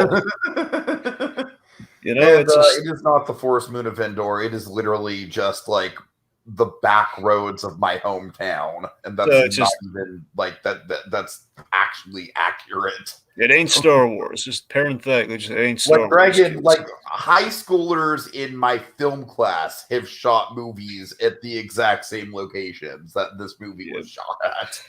Yep, and they also the kids in the movie. They get the kids in the story points get really repetitive. When they're looking she needs medicine. We need to get the medicine. It's right. She needs more medicine. Are we really doing a sick kid thing? Really now? Can't we just we're Hansel and Gretel. We're trying to get them from point A to point B. Can we just do that? All right.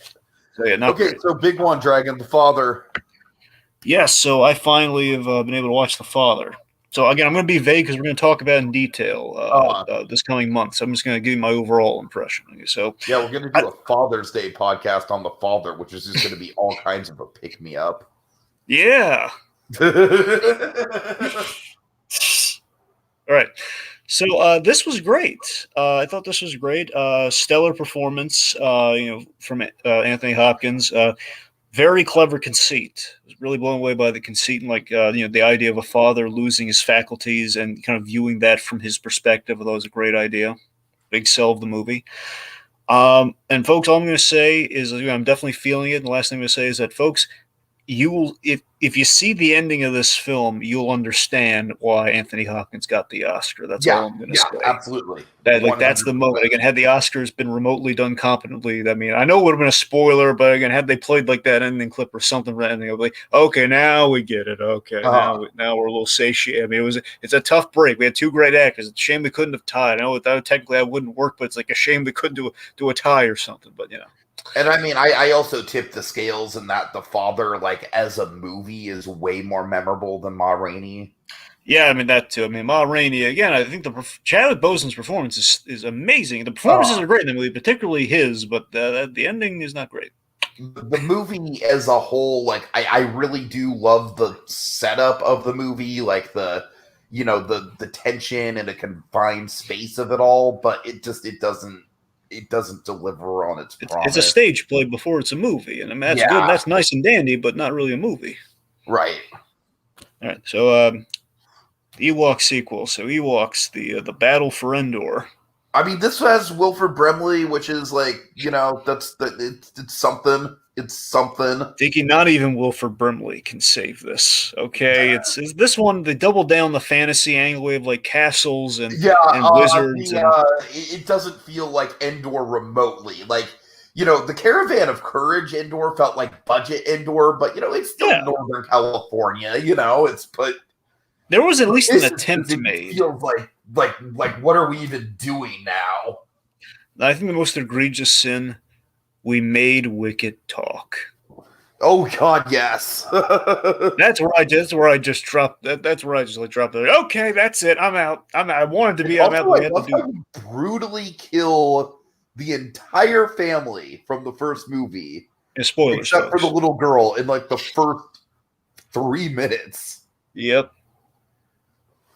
I mean, that is a ballsy opening. I'll give this movie that. I mean, sure, but it's yeah. All right. But yeah, I mean, overall, look, Dragon, we're never, I might return to Caravan of Courage every once in a while just for the map paintings. I'm never going to go back to this. Yeah. I would go back to scenes of Caravan of Courage, not the full movie, but I hear you. Right. Yeah. All right. Let me tell you about Without Remorse. I wanted to get this in last month, but we were kind of stuffed, and I guess the time just ran out. Because again, I had like a whole the watchathon thing gummed up the works for me because I had to add on a lot of stuff that had like a time crunch on, like height, anyway. So Without Remorse, this is the Amazon movie starring Michael B. Jordan, and it's a Tom Clancy. It's based on a Tom Clancy novel. Oh, yeah. Me and Tom Clancy, like Tom Clancy is the type of name where it's like, well, I'm probably not going to like it. No wonder you're terrified of Jack Ryan. Yeah, exactly. But yeah, it's. I mean, I love Michael B. Jordan, So if you're really giving this a glowing recommendation, but here's what I'm telling you. So it's this is a Navy SEAL revenge movie, and Michael B. Jordan is the namesake. He is the Navy SEAL in question. He's got great action from Michael B. Jordan. Seeing him kind of do it up right here, and he's good as always. And Michael B. Jordan's never really dropped the ball as far as I've seen him in movies ever. So this is yet again another kind of notch in the belt. What? I said not that I can recall. No. Yeah, not that I can recall either. So, yeah, he's basically Michael B. Jordan as the most dangerous agent, and he's, tragedy befalls him in a very palpable way. Seriously, the way this tragedy, like the big inciting incident for the reason he's getting revenge and being without remorse, if you will, is Something bad happens to him. It's a palpable situation where he's just struggling for his life, and it's like, oh my god, this poor man. And you absolutely get why he's exacting revenge so impressively throughout the movie. Like, it's the measures he takes in exacting revenge. It's basically, watch it for the action, man. It's got great action. Michael B. Jordan's very, enthralling in it.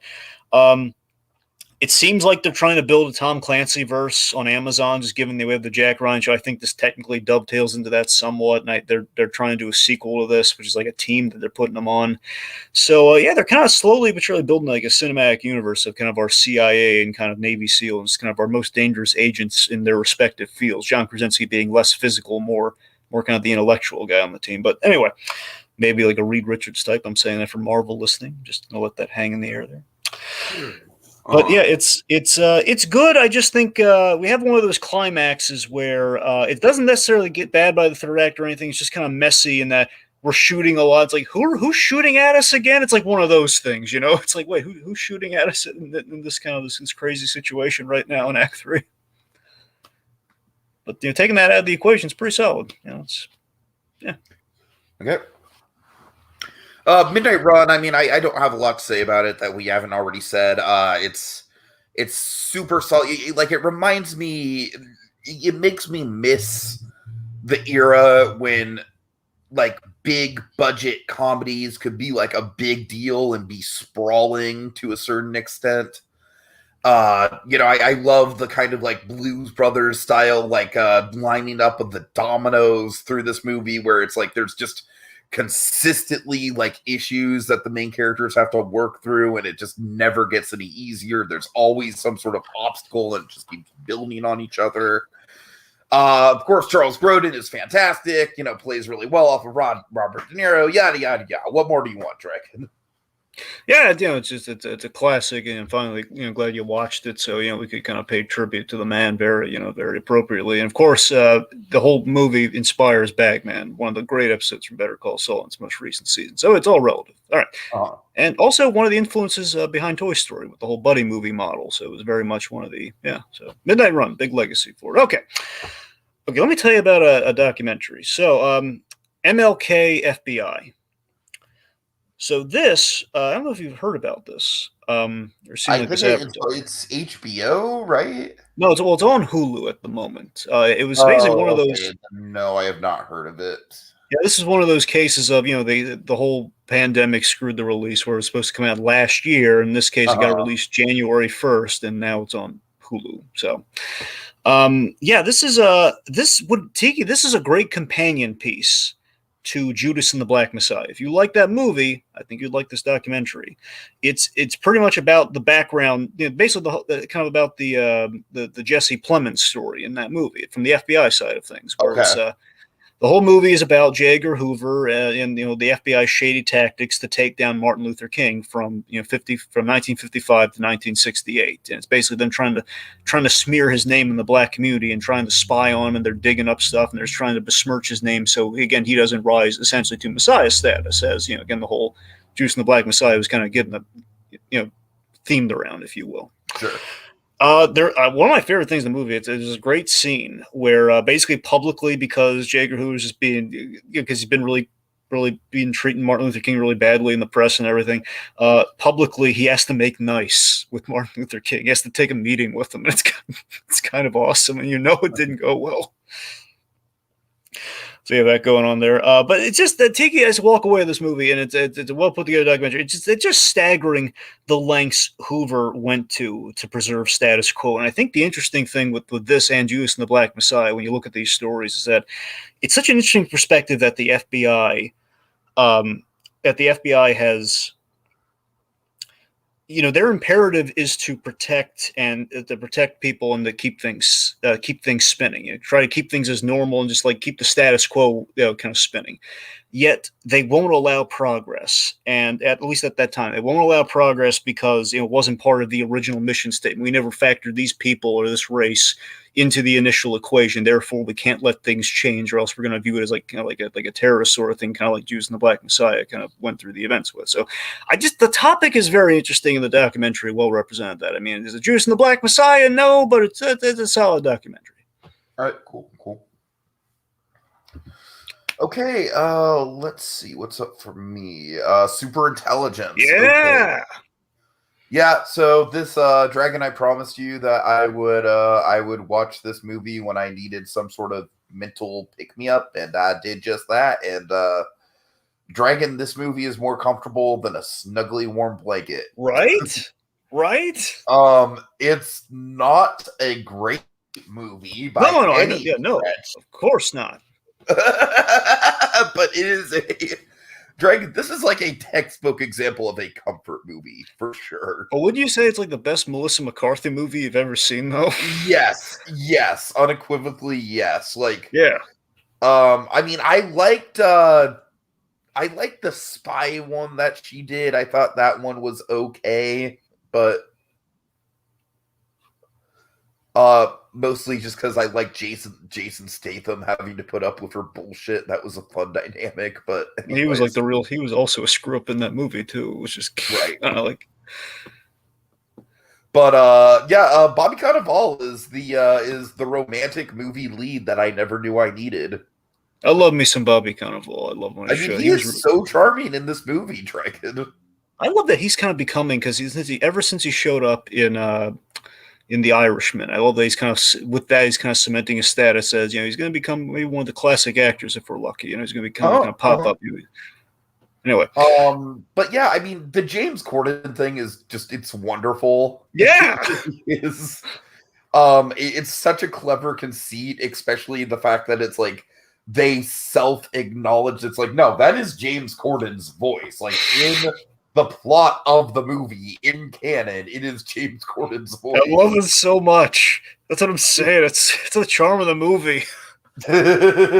So yeah, I mean, what more do you? It's a comfort food movie. It's not ever gonna win any awards or be No, of course memorable not. or anything. But it's No.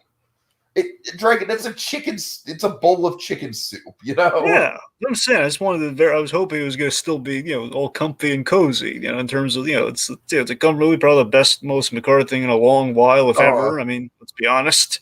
And again, still, I mean, at the end of that movie still suffers from the whole. If we edit her down, I think the movie would be in a lot better shape. But outside of that, still, it's comfy. Sure. It's a lot comfier in that chair she couldn't sit in, but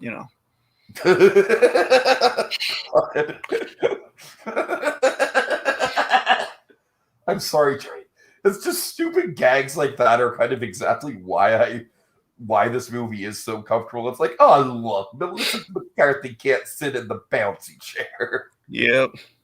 All right. They're not even going to help her up and all that anyway. So, okay, so now you watched something I wanted you to watch, and now let's flip it around. I watched something you wanted me to watch. Yeah, I am pretty sure you liked this, right?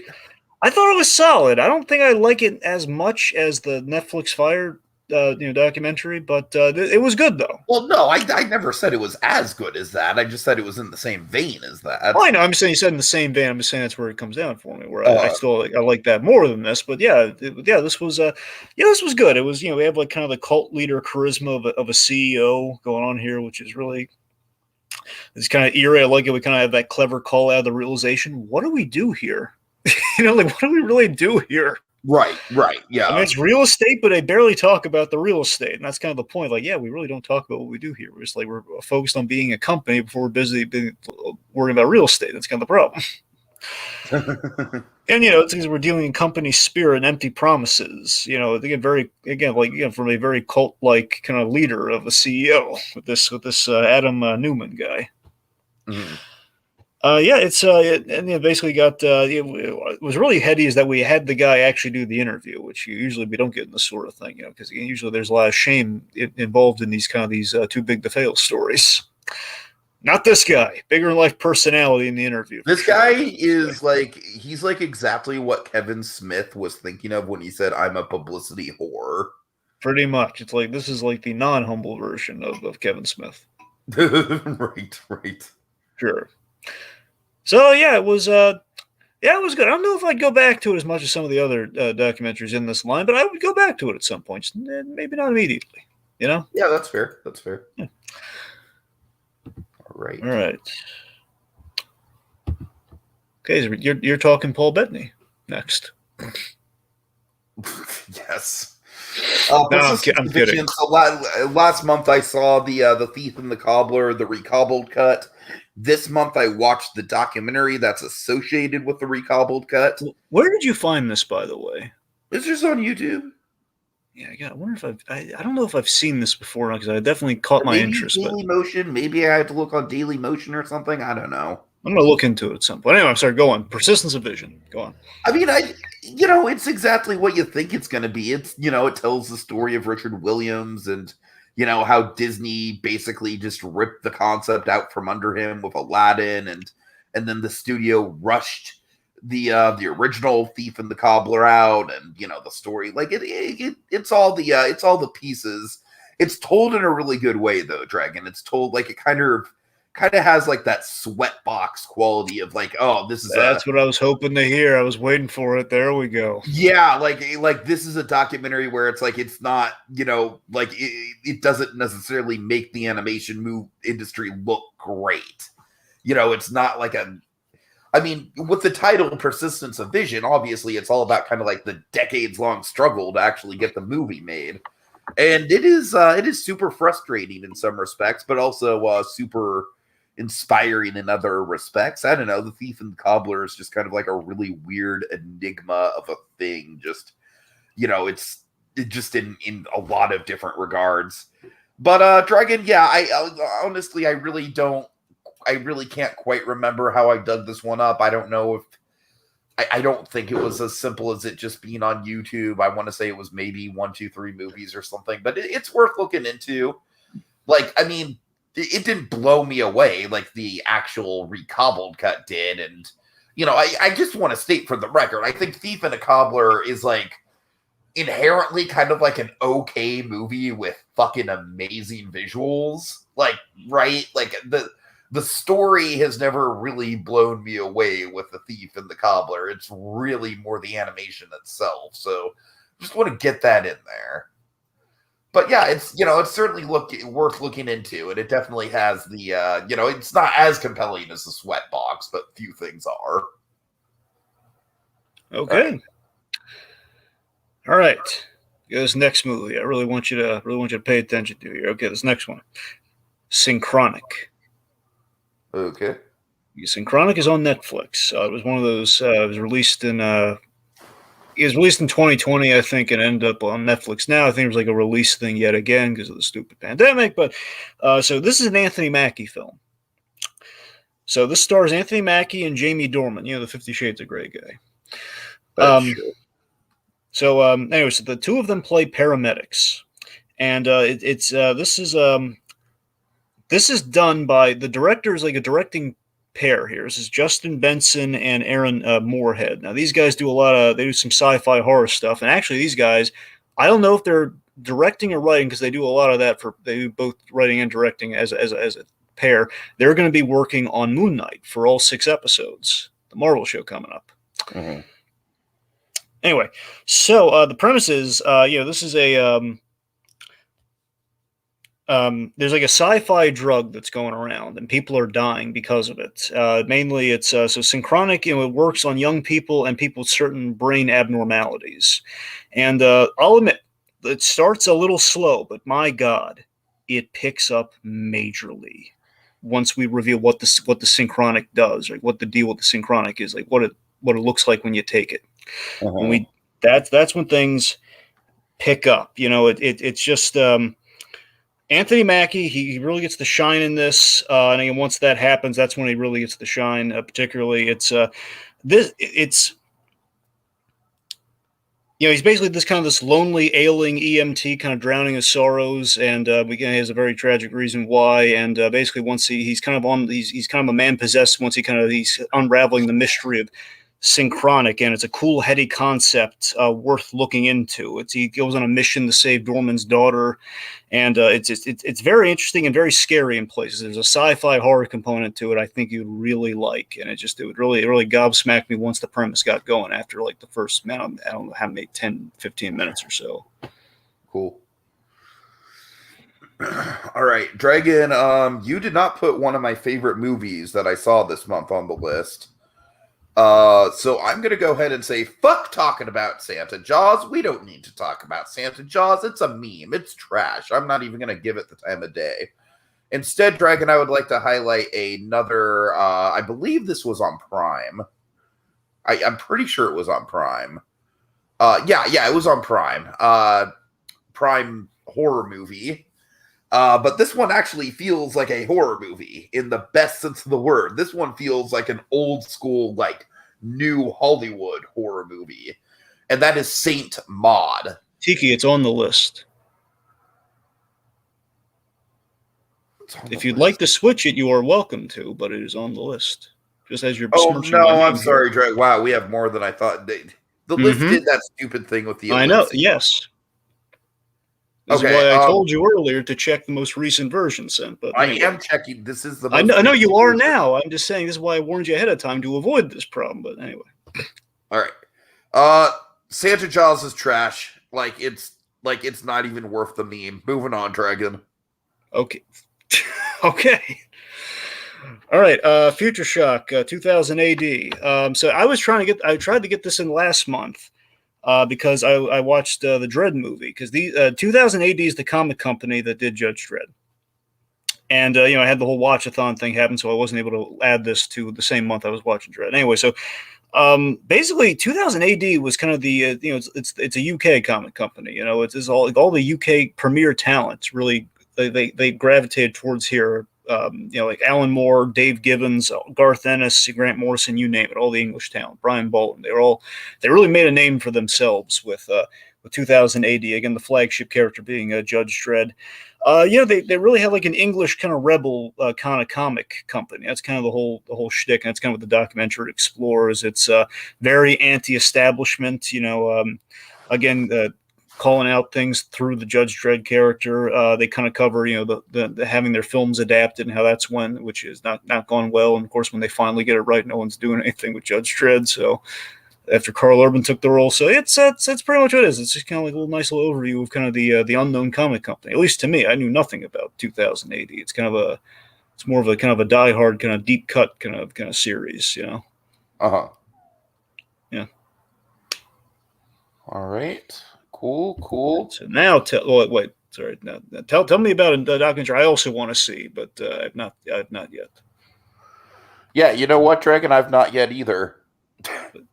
I'm going to switch that out with something else. I wanted to see it, but I didn't get a chance to, and I did get a chance to see another documentary. So, and it's something that you've also seen. I went ahead and watched In Search of Darkness.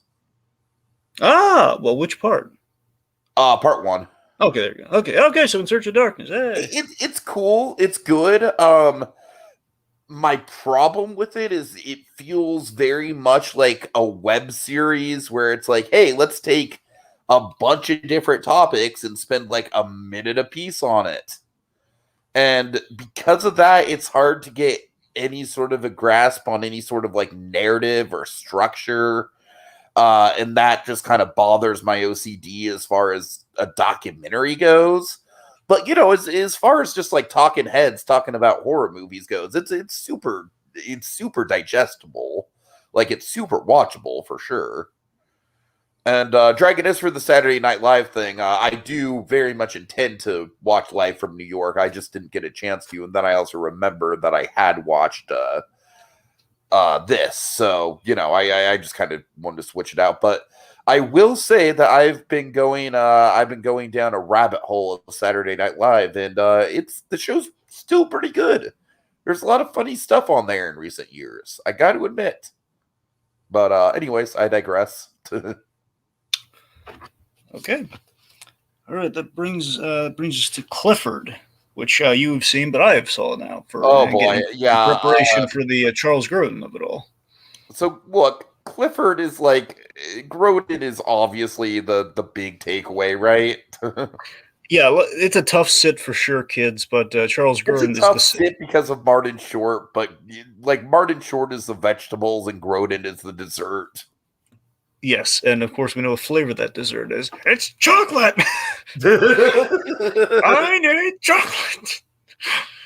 But yeah, so it's a tough sit for sure. Charles Grodin is the saving grace. It all pays off in Act 3. Basically, the reason to watch the movie, just watch Act 3. I mean, basically, watch the chocolate scene and then watch Act 3, and you're pretty solid. Martin Short, he's beyond annoying as a 10-year-old, which it doesn't look good. You think about it and then you say it out loud. Like, Martin Short plays a 10-year-old? Like, yeah, that doesn't work. He just plays this dangerously unstable, 10-year-old who's dying to go to Dinosaur World. His Uncle Martin, he's called Martin, right? Yes. Just want to make sure, because every time I see your Uncle Martin, I keep thinking of my favorite Martian, which it's not the same thing. That's a much friendlier story. Anyway, so Uncle Martin here, he's an Imagineer essentially on Dinosaur Land, and basically it was like he's my in, and he's the man because of all the business that I've complicated. He can't do that. So instead of waiting, a normal child, I'm gonna make his life miserable. I'm gonna make him want to kill himself practically. So it's again, it's got a great cast. Definitely a flawed concept though. Just a flawed concept, but again, turns into a full-on psychodrama by the end, which is interesting, which is fun, the very least. And again, a nice, poignant moment with Charles Grodin, performance-wise. And basically, he's been a powder keg, and he blows up by the third act here, and so we have this wonderful moment of, it's your choice, just kind of giving up on the kid, just saying, look, whatever you're gonna do, it's your choice, all right? And he just kind of like walks off in a huff. It's just, I just love that moment though. Of just like, I've been through so much in this movie, I just can't anymore. And it imparts like a nice moral lesson, which essentially turns the kid into a man of the cloth, which is a weirdly weird framing device. Which I was wondering was why. I did not expect that going into Clipper. I thought we were going to start on the plane, but wait a minute. So he's like running like a boys' Catholic school or something. What? Yeah, it is a really weird framing device. Like he went that straight and narrow. How that is? I mean, it caught my eye. I was wondering where the heck are we going with this? But yeah. All right. Oh God. Okay. And then there's more. Dun, dun, dun, dun. Dragon, you have no idea how inappropriate that reference was with this movie. Really? This movie is a hardcore gothic horror movie, Dragon. It's I really liked it a lot. I don't know. I don't even know how much I want to get into selling it because I know you're never gonna watch it. But essentially, the premise is that the title character is a caregiver for a woman dying of cancer, and as you can probably imagine, she's a super duper devout Catholic. And she kind of basically, Dragon, the hook of the movie is that she weaves her faith into her caregiving in a way that the patient at first just kind of like politely goes along with. And because she politely goes along with it, it's like one of those like give someone an inch, they'll take a mile. And so the character Maud just takes it way too far, and she starts to just like control every element of her life, like for example, the cancer patient, is having these parties, these shindigs, and Maud does not approve of these parties. So, anyways, there comes a breaking point with Maud and the cancer patient, and they get into an altercation. Maud loses her job, and then the movie proceeds to get fucking crazy. Dragon, it goes in some very hardcore directions in terms of like Maud is like trying to replicate the pain of Jesus Christ. I'll leave that to your imagination on exactly how she does that. There's a bit involving nails and shoes that is utterly terrifying. And then at the end of the damn movie, she lights herself on fire as like a performative act. And then it just cuts to like dramatically okay, I should set this up. Like throughout the whole movie, there's been this kind of like surreal, like, oh, look, there's some sort of like angel or presence following her, or it's God talking to her or something. And then literally, Dragon, the last shot of the movie is her just like painfully burning to death, and it's like, nope, it was all in her head. Like there is no God. It's such an awesome like super fucking dark, abrupt ending. It's a mic drop, Dragon, and I fucking love it.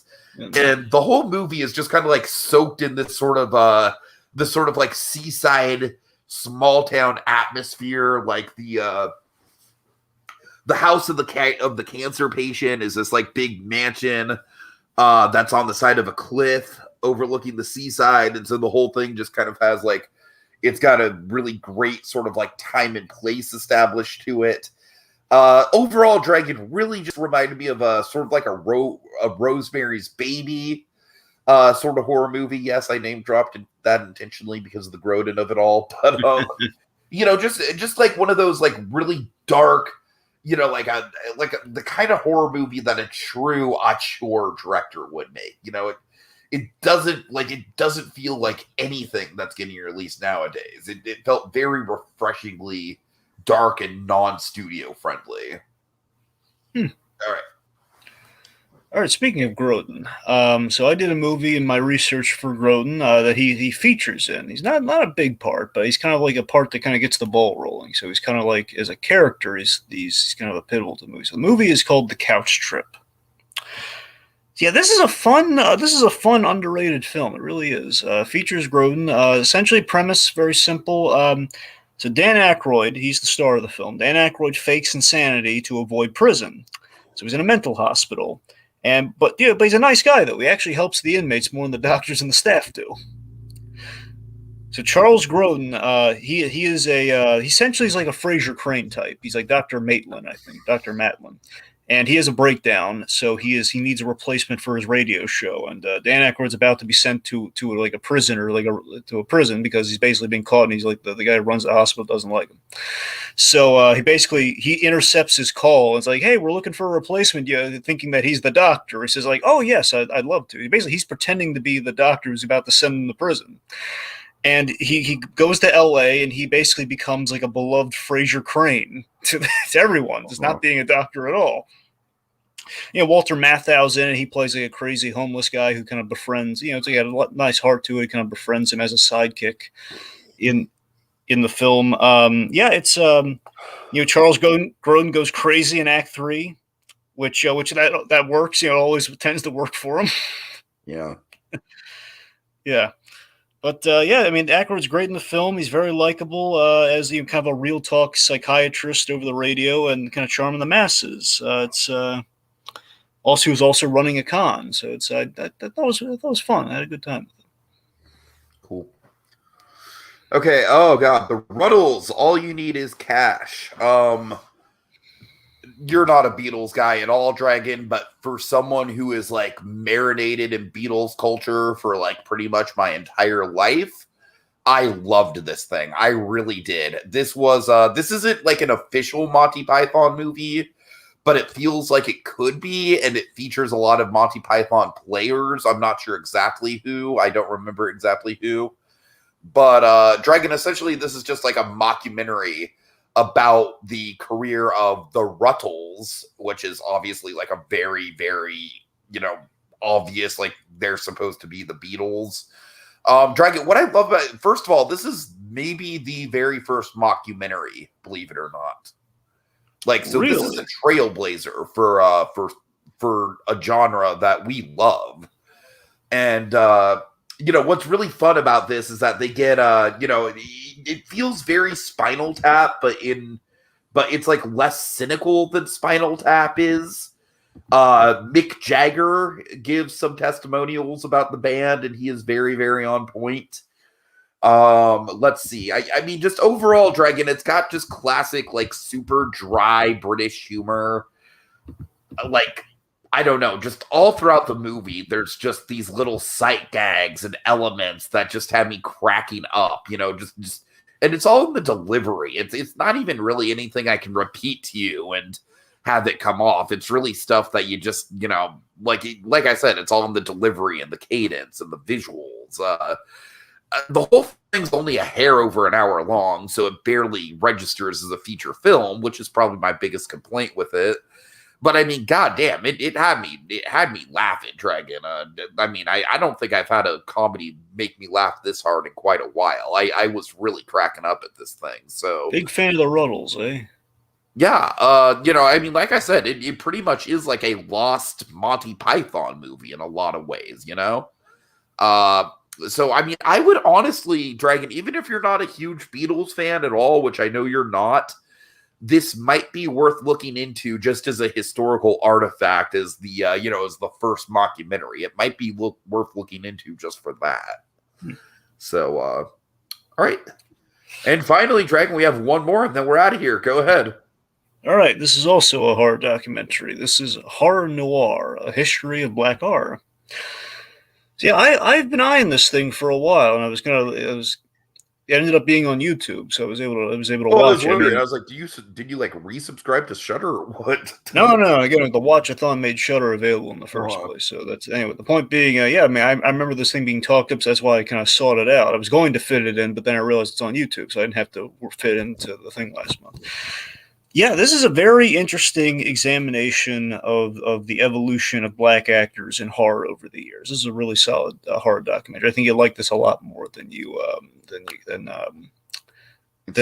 search. Yeah, Search It in Dark. You keep thinking if it's of or in, but yeah, Search It in Search of Darkness. Yes. I think you'd like this a lot more, Tiki. This goes from like Birth of a Nation to Get Out. Get Out is mainly the framing device. Cool. Cool. So yeah. Get Out is very huge and kind of tease things up, and we kind of wrap around back to it. And basically, we go from like kind of Birth of a Nation, where it's just kind of where we demonize Black people, to kind of where we have a Black person as the lead, who's kind of everyone's kind of rooting for, that sort of thing. Mm-hmm. Yeah, it's it's a super informative.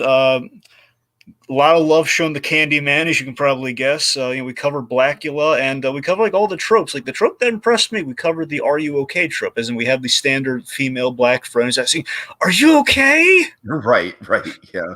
"Are you okay, girlfriend?" That sort of thing. Like, are you just the? So it's a really solid doc on a really kind of cool subject in horror. That's it's like the whole the final girl tropes, but you never think of it like the whole we have to kill the Black person immediately in the horror films. Like it covers the whole gambit. Good stuff, and Keith David's in it, so that's always good. Okay, best and worst, really quick, Dragon. Let's see. For me, best, easily Quiet Place Part 2. Freaking masterpiece of the horror genre. I think it stands up there with the best of them when it comes to just like some of the greatest sequels ever made. I really do. I think it just fires on all cylinders, like just nonstop. Worse, I mean, I'm trying to think of one besides the Ewoks, but it's the Ewoks. Like, who are we kidding? Santa Jaws. That's worse. There you go. Really? Are you sure? I barely talked about Santa Jaws, but it's so boring. It's like, at least with the Ewoks, it's got some sort of interesting pop culture relic merit to it. Just so I'm clear, because it did interest me. So you're saying Santa Jaws has no, you would not recommend, it's really got no redeeming values. I'm saying it's one of those like Asylum type so bad it's good. Oh, okay. Yeah. I got you now. Okay. Yeah. Best and worst for me, best The Father. I mean, clearly, it's kind of hard to beat amongst the lineup. I mean, if I had a second, it might be. I was really blown away by Synchronic once it got going. It's a really good movie. But yeah, The Father easily. Worst was again. I think de facto would have to be specifically Battle for Endor. It's really bad. Either that or Clifford, but I like the third act of Clifford. I can't get into these Ewok movies. So yeah, don't you dare say that Clifford is worse than the Ewok movies. No, that's what I'm saying. I can't say that because of the third act and Rodent. I can't. But I mean, I got nothing. And Wolf of Brimley or no, Battle for Endor stinks. All right, cool. Okay, well, folks, we've waxed on long enough, and it's time to put the pen down. Until next time, when we return for another fitting chapter in our Movie Memoirs.